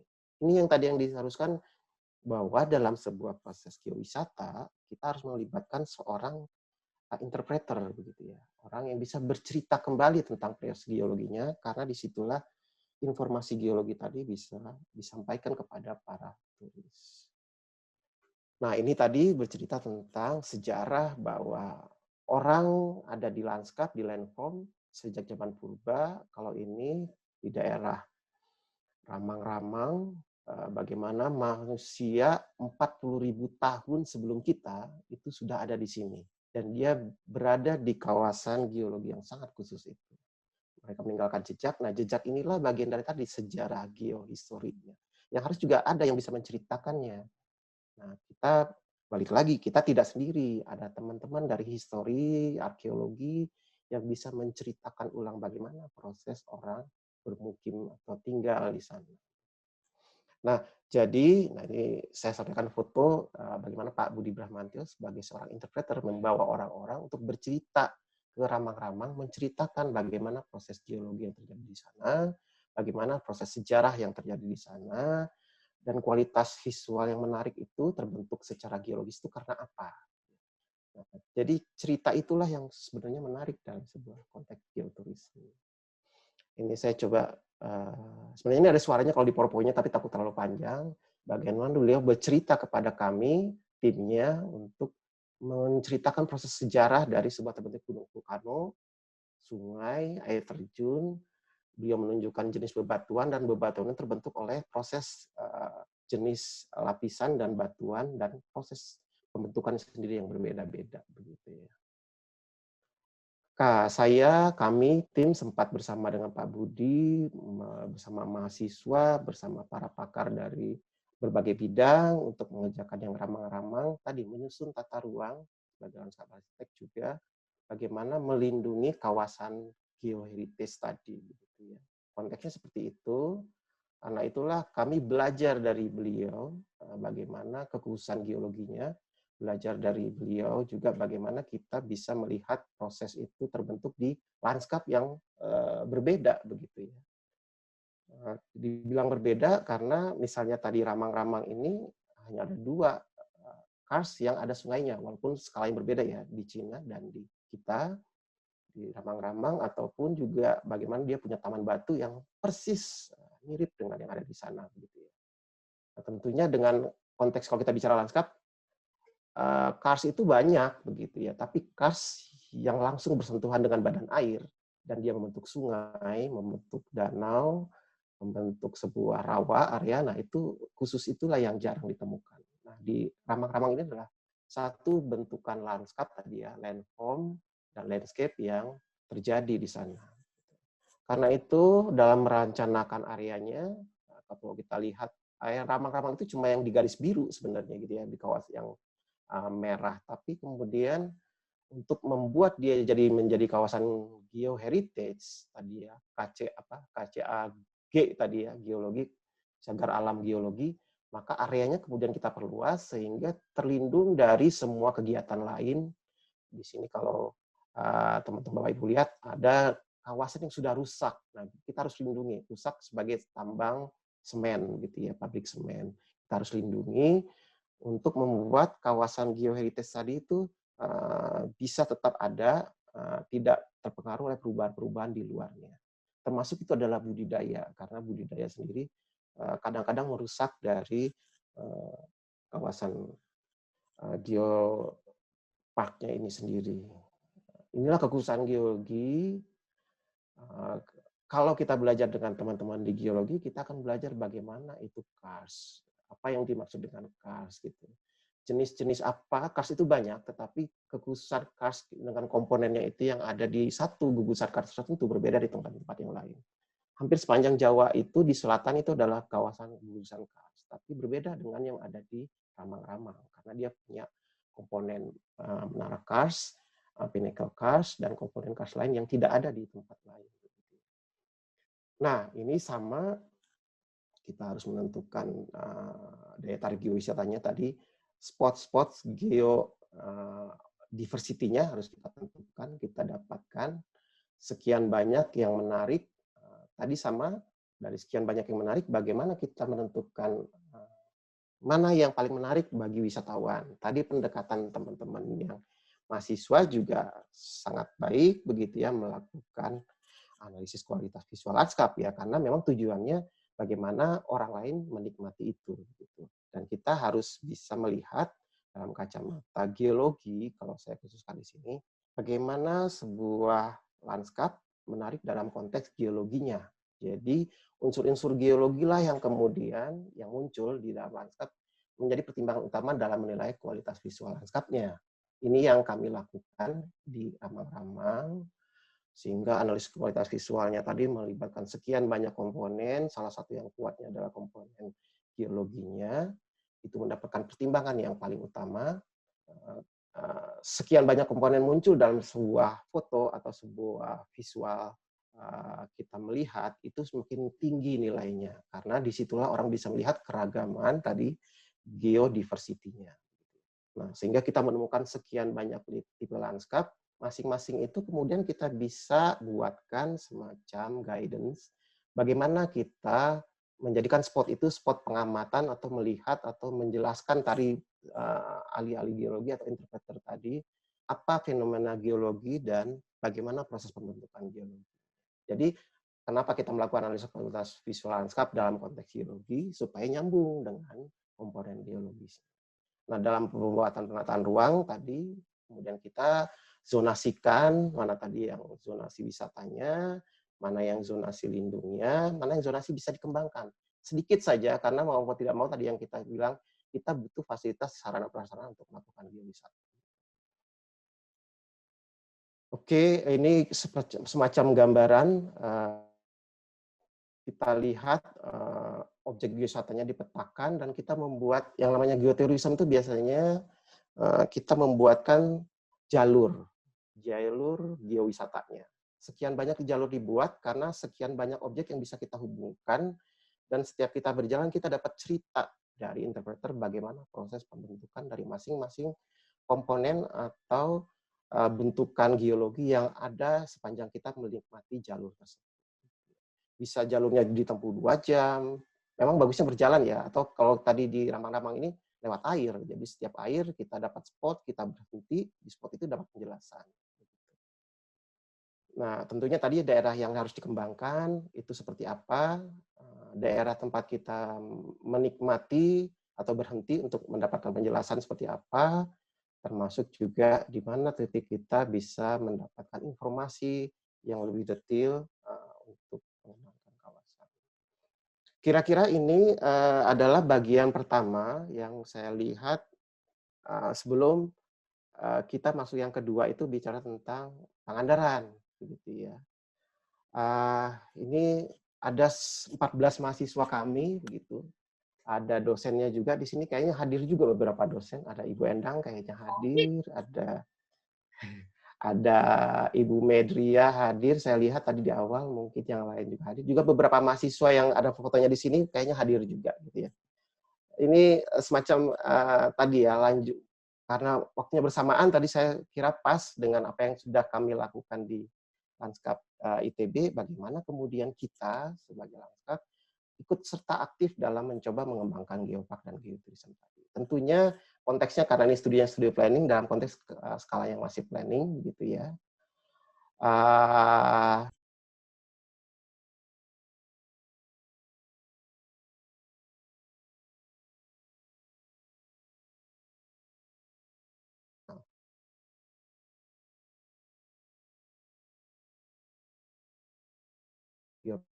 Dan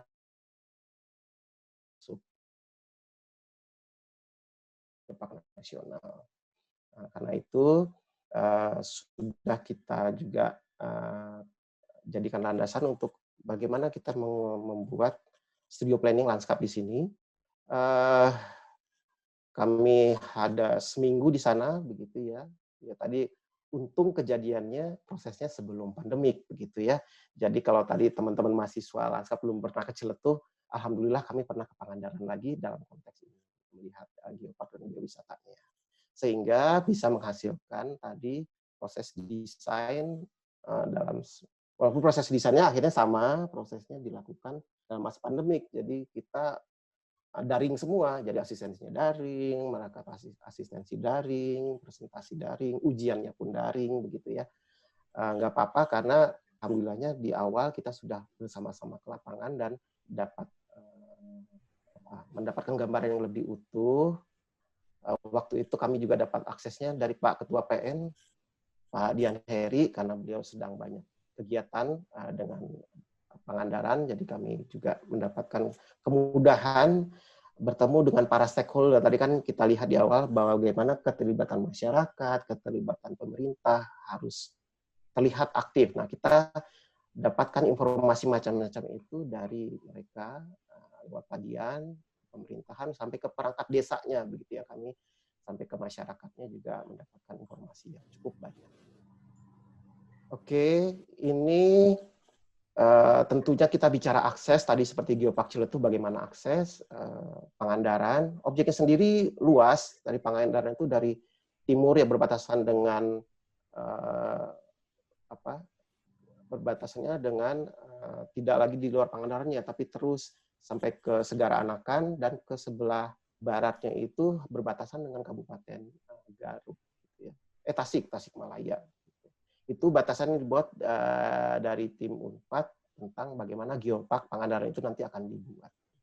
Karena tadi sama seperti Ciletuh, ada unsur geologi, geodiversity, ada biodiversity-nya, ada juga cultural-nya. Nah, itu yang harus terlingkup dalam sebuah hamparan dari geopark itu. Nah, saya sampaikan, ini saya share yang berikutnya, itu adalah hasilnya, begitu ya, jadi supaya teman mahasiswa melihat. Jadi ini ada nggak di sini orangnya? Saya mudah-mudahan ada beberapa yang tidak semuanya saya tampilkan, tapi beberapa untuk memperlihatkan apa yang dilakukan, apa yang bisa kita lakukan gitu sebagai arsitek lanskap gitu, dalam konteks planning terutama. Yang paling penting di awal kita adalah mempelajari bagaimana geoheritage dan tadi informasi geologinya. Kemudian kita mempelajari semua hal tadi ya, bioculture yang ada di dalam. Kita mempelajari segala potensi tadi ya, potensi itu terkait dengan 3 tadi, masalah juga ada atau challenge yang tadi terkait dengan tadi eksternalnya. Bagaimana pengembangan bertabrakan dengan konsep konservasinya. Tentunya kita mempertimbangkan berbagai hal termasuk akses, topografi, dan lain-lain, sehingga kita bisa menciptakan sebuah, tadi seperti ramang-ramang, yang namanya track tourismnya.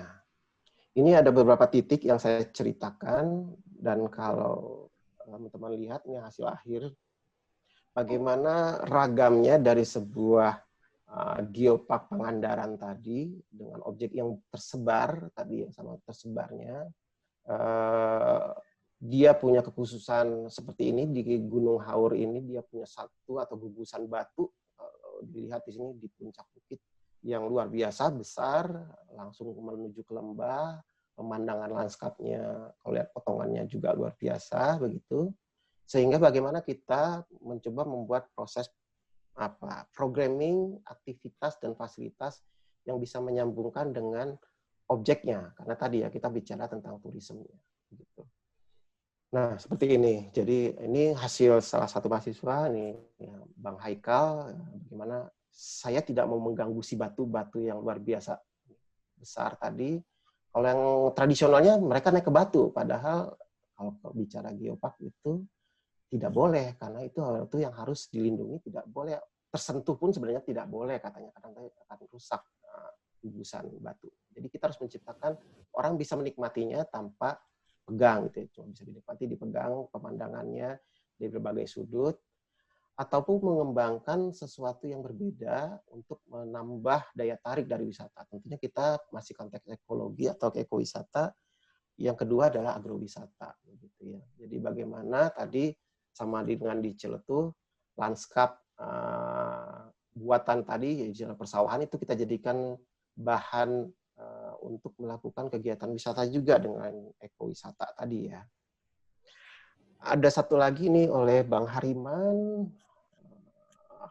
bicara. Jadi setiap mahasiswa selalu saya minta untuk membuat tagline gitu ya. Semacam apa sih yang ingin dilakukan orang untuk ada di sana.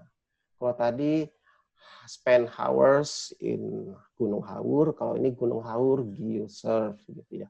Kurang lebih bagaimana kita melakukan kegiatan, nah ini bagaimana sebuah bentukan lanskap yang luar biasa, bentukan geologi yang muncul bisa dinikmati orang gitu ya. Dari berbagai sudut, orang di atas, orang di bawah, orang melintas, jalurnya dibuatkan sehingga orang bisa merasakan, tentunya tadi ya dengan syarat juga satu, bagaimana interpreter tadi bisa ada di dalam sana.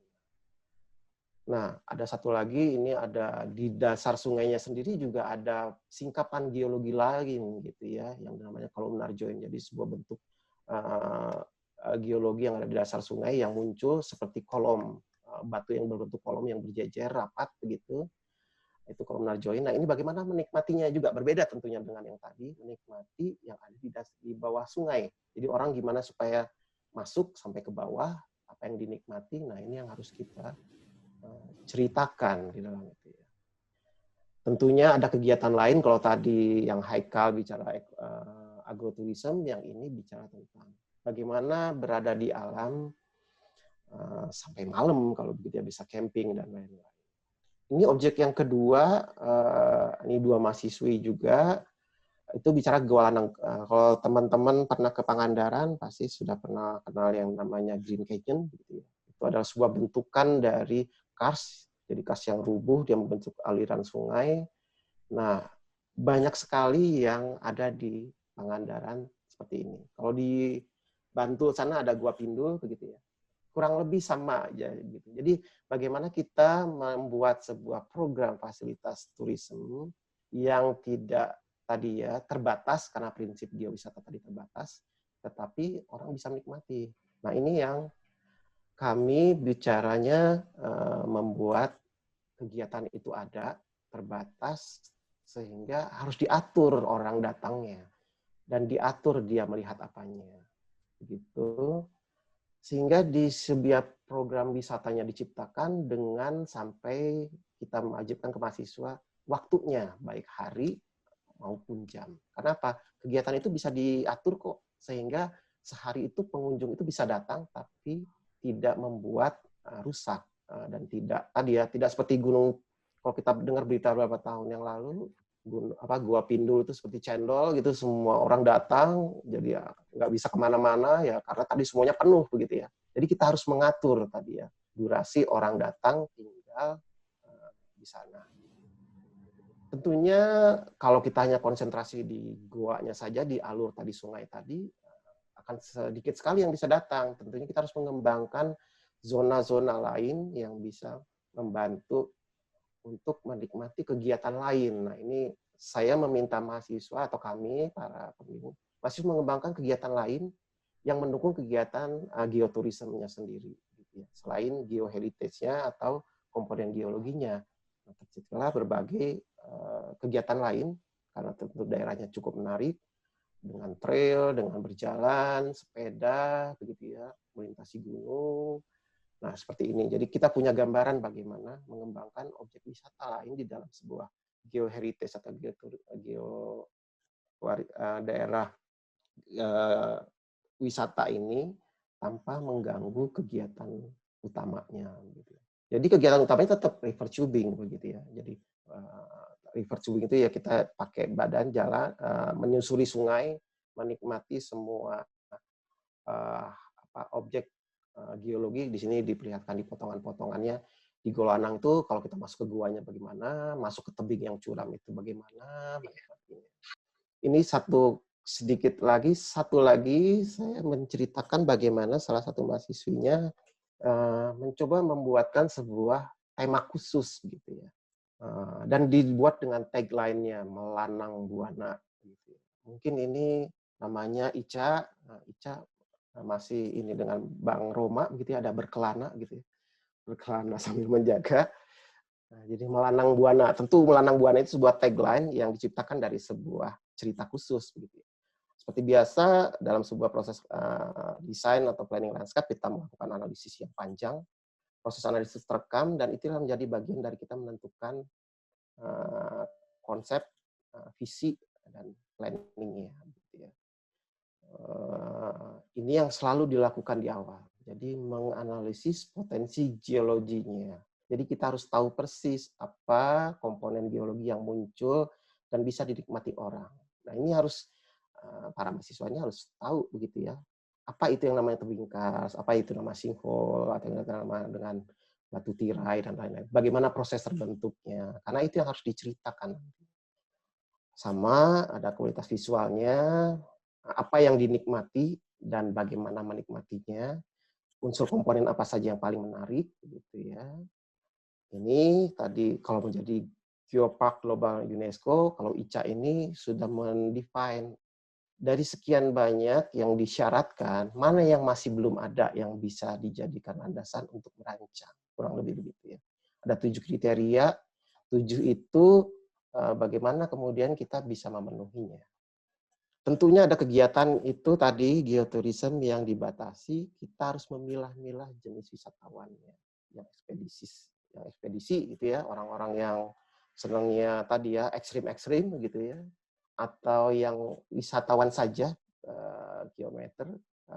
Jadi ekspedisi tadi bisa jadi para ahli, yang ini yang memang ahli awal atau yang memang senang berwisata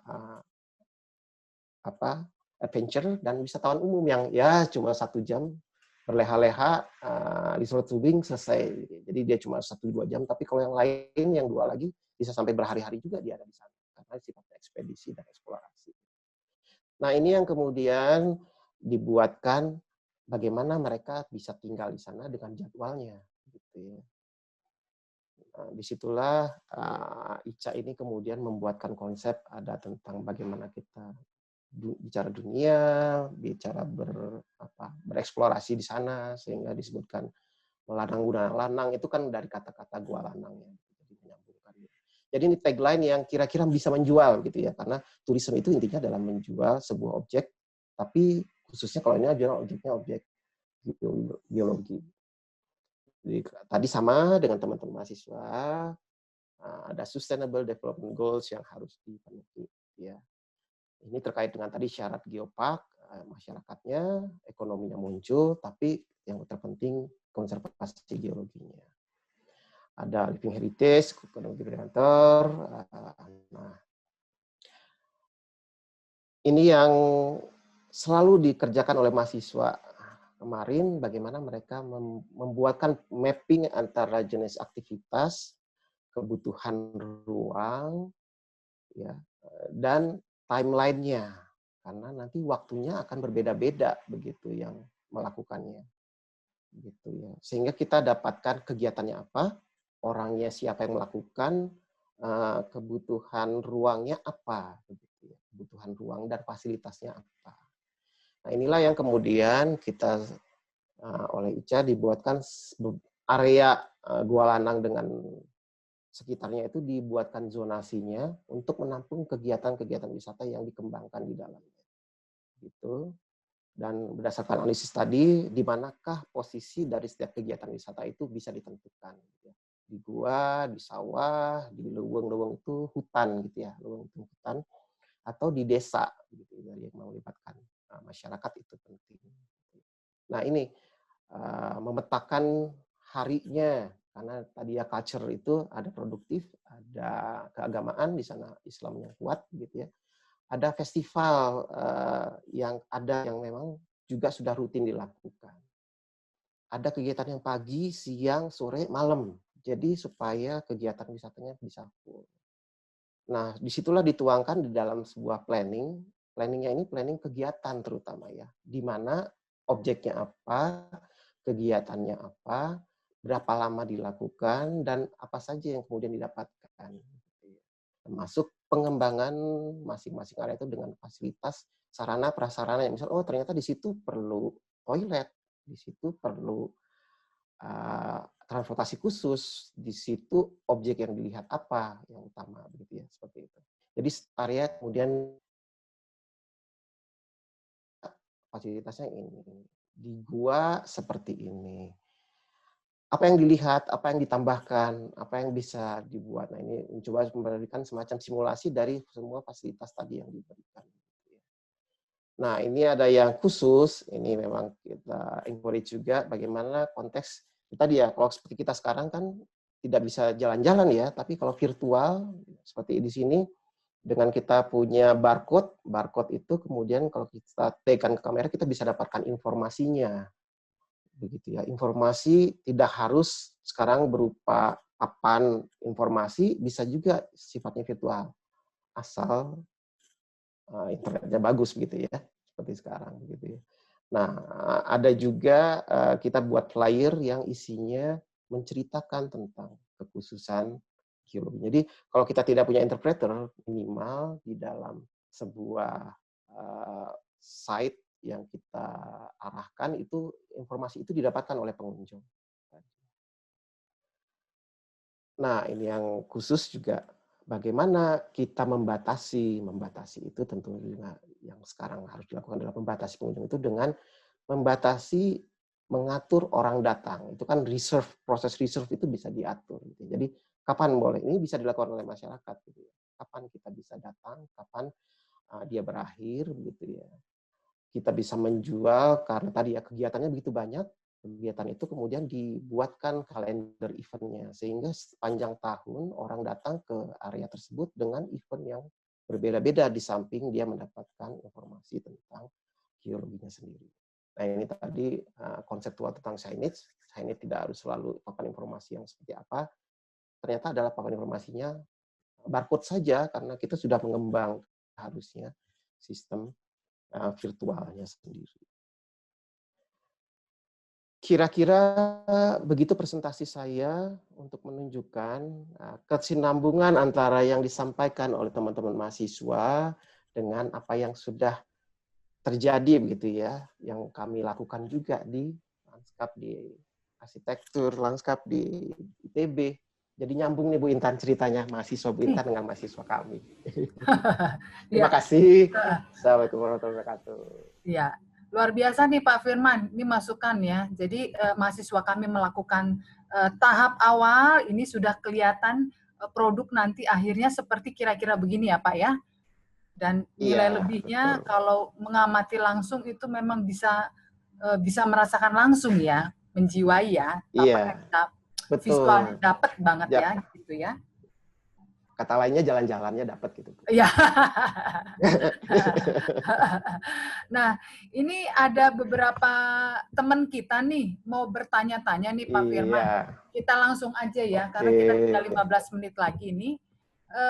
Saya lihat ini ada pertanyaan sebentar ya. Ada dari Pak Heru nih, sepertinya tadi ada Pak Heru. Pak Heru itu menanyakan mengenai sebentar. Oh ini Bu ya, oke saya baca juga. Ya, ini kok lari-lari ya, ininya. Sebentar. Oke.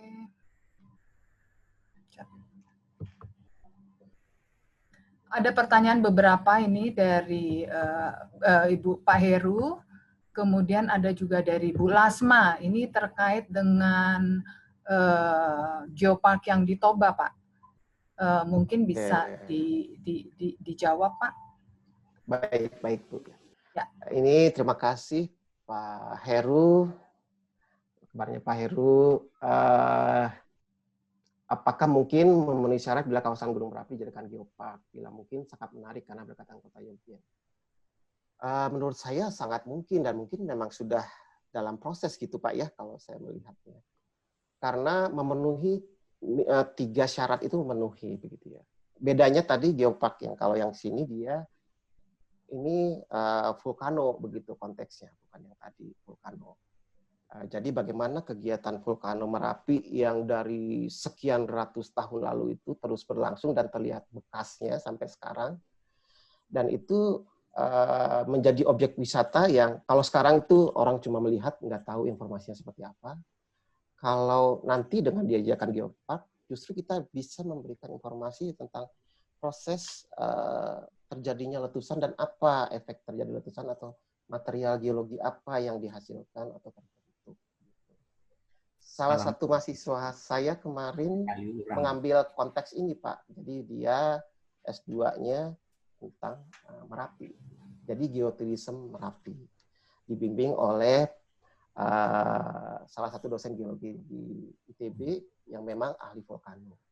Yang dia juga ahli geotourism. Jadi kita mencoba membawa hal-hal seperti ini menjadi kegiatan perencanaan lanskap.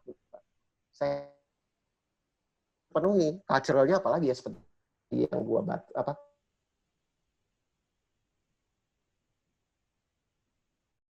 sekali gitu ya. Dan culture itu hanya bisa hidup dengan konteks geologi yang ada di sana.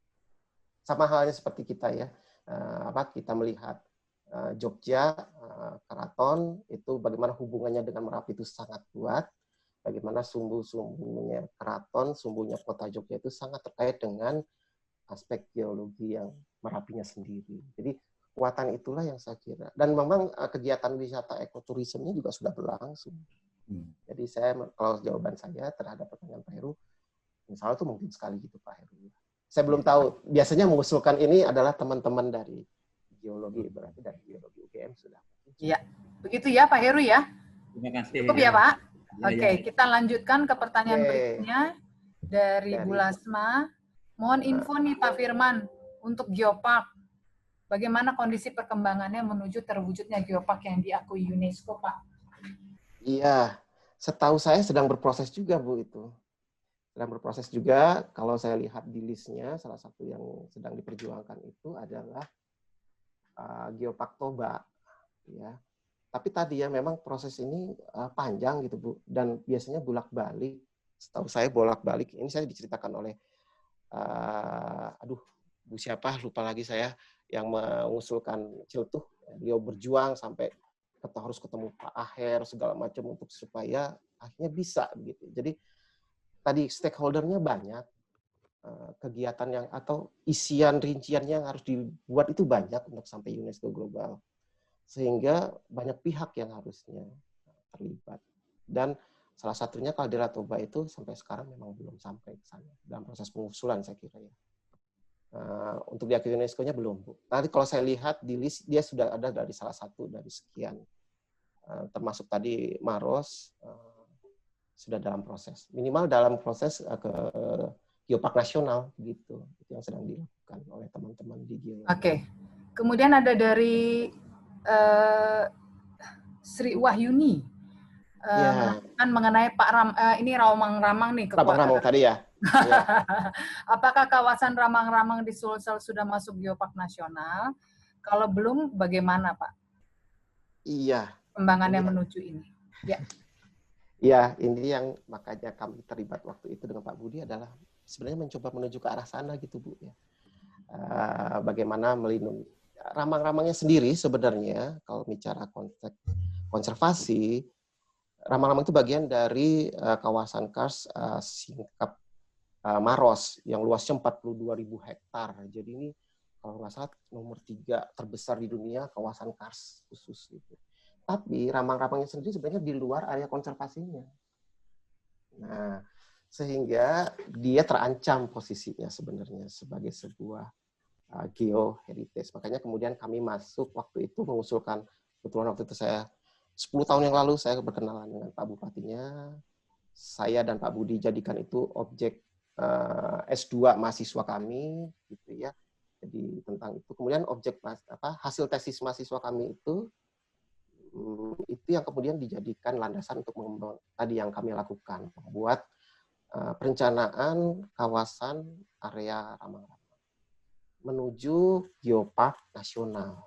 Kalau tidak salah sedang diusulkan, Bu, setahu saya konteks nasionalnya. Tapi tadi ini pemerintahnya harus aktif untuk mengusulkan ini, gitu. Tidak hanya. Ya. Oke. Gitu. Tapi pernah nggak sih pernah ketahuan nggak kalau misalnya proses untuk sampai itu biasanya range waktunya berapa, Pak? Misalnya ada sampai 5 sampai 10 tahun atau ada seperti itu, pernah ada yang Celetu itu biasanya?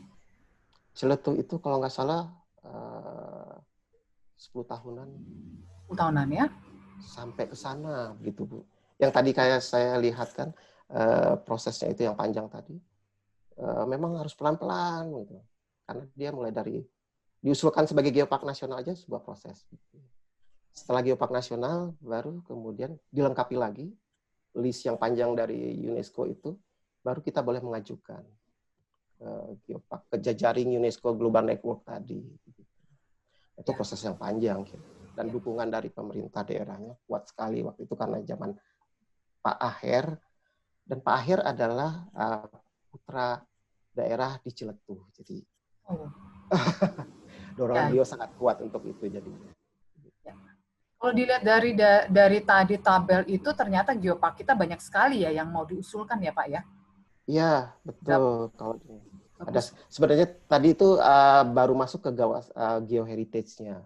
Kalau nggak salah Geopark nasionalnya itu tadi ya sudah sekian banyak yang diusulkan. Saya kalau Bapak Ibu mau lihat masuk saja ke Geopark Nasional ID itu, di situ bisa diperlihatkan apa saja yang sudah, apa saja yang masih proses gitu, Bu.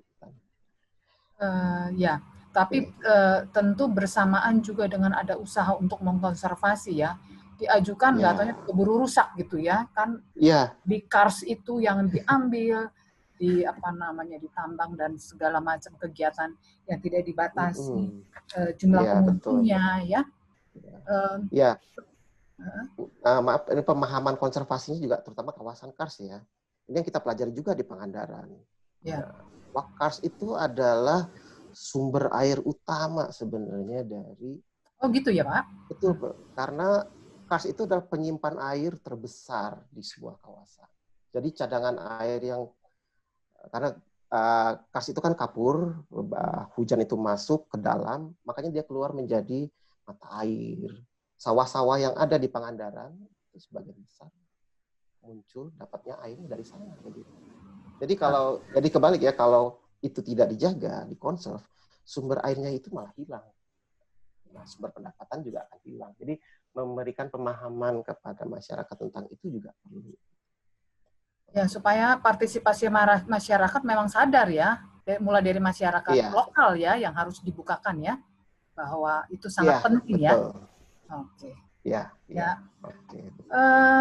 Mungkin karena sudah waktunya, hampir jam 12, ada closing statement dari Pak Firman sebelum kita foto-foto Ria nih.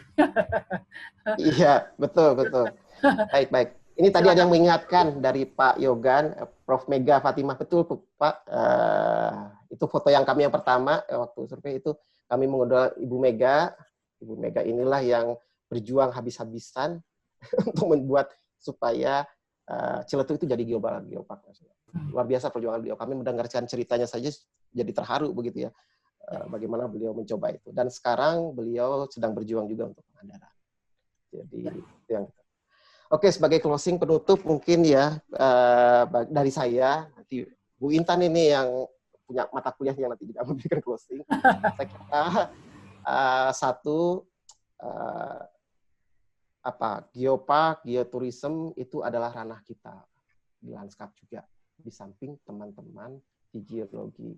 Pengalaman saya membuktikan bahwa justru teman-teman geologi ini akan sangat merasa terbantukan, merasa sangat punya teman begitu ya, berdiskusi dengan kita orang-orang Lanskap, karena kemampuan kita untuk tadi mengembangkan program, membuatkan kekhususan secara visual ya, lanskap, kekuatan kita dalam mengembangkan tadi, mencari informasi biodiversity itu yang mereka tidak, dan kemudian merangkumnya, mengintegrasikannya ke dalam sebuah rencana, itu menurut saya kita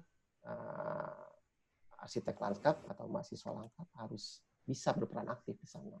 Tentunya tadi tidak bisa sendiri. Kita harus tetap bersama dengan teman-teman dari bidang lain, tergantung dari jenis. Tadi ya, kalau kita bicara tentang Merapi, tadi pertanyaan Pak Heru, ya kalau saya langsung mengajak ahli vulkanologi, karena dia yang akan tahu persis bagaimana mengelola geologi atau informasi geologi tentang vulkanologinya itu sendiri. Gitu ya. Kita di daerah yang tadi cultural kuat kayak Bali, kita harus mengajak teman-teman antropolog, karena kita tidak tahu tadi ya yang disampaikan cipta gelar segala macam, sebenarnya konsep-konsep di belakang tadi itu sangat kuat terkait dengan konteksnya juga begitu. Ini sebenarnya ada hubungannya. Saya nanti jam 3 menginikan disertasi S3 tentang Bali begitu ya, desa adat Bali. Ternyata balik lagi konteks lanskap yang kuatlah yang membentuk arsitektur atau cultural identity-nya.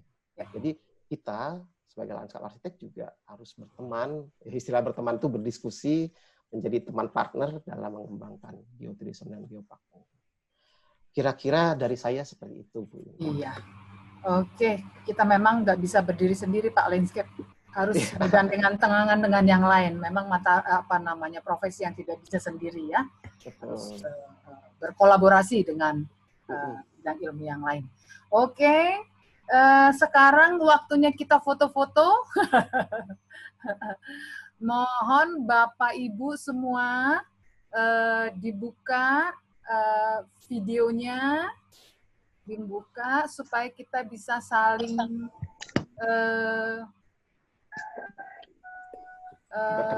berkenalan. Ini ya semua mahasiswa ada yang ngambil foto ya. Iya, Ibu. Bisa berapa slot nih? Kita semua nih ada 65 ya. Tadi ada 65. Bisa berapa slot nih, Nak? Sepertinya 3 kali ambil ya, Bu ya. Bisa 3 kali ambil. Oke. Mari kita kamu aba-aba ya, yang mau foto aba-aba silahkan. Iya, Ibu. Ini saya ambil yang pertama dulu ya, Bu ya. Ya. Oke. 1, 2, 3. 1, 2, 3.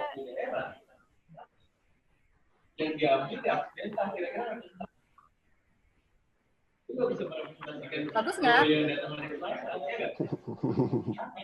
Ya Ibu, ini saya mau ambil yang kedua ya Bu ya. Oke. Oke. Yang kedua siap. 1, 2, 3.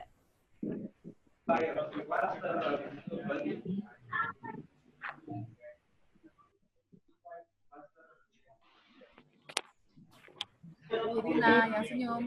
Saya ambil yang ketiga ya Bu ya. Oke, yang ketiga. Terima kasih. Terima kasih Pak Firman. Sama-sama. Oh, ada Bu Irina. Terima kasih Kak Rustam. Ya, Pak Rustam, terima kasih banyak. Terima kasih Pak Firman. Terima kasih Pak Firman. Sama Pak. Dengan demikian, berakhirlah acara webinar kita siang hari ini. Semoga dapat bermanfaat. Terima kasih Pak Firman. Terima kasih anak-anakku. Bergerak presentasi. Semangat ya. Terima kasih partisipan semua. Nanti pukul 5 sore saya infokan ada webinar tentang Baduy. Siapa yang mau bergabung silakan. Ada di email address yang sudah disampaikan. Terima kasih. Selamat siang. God bless you all. Terima kasih Bu Intan.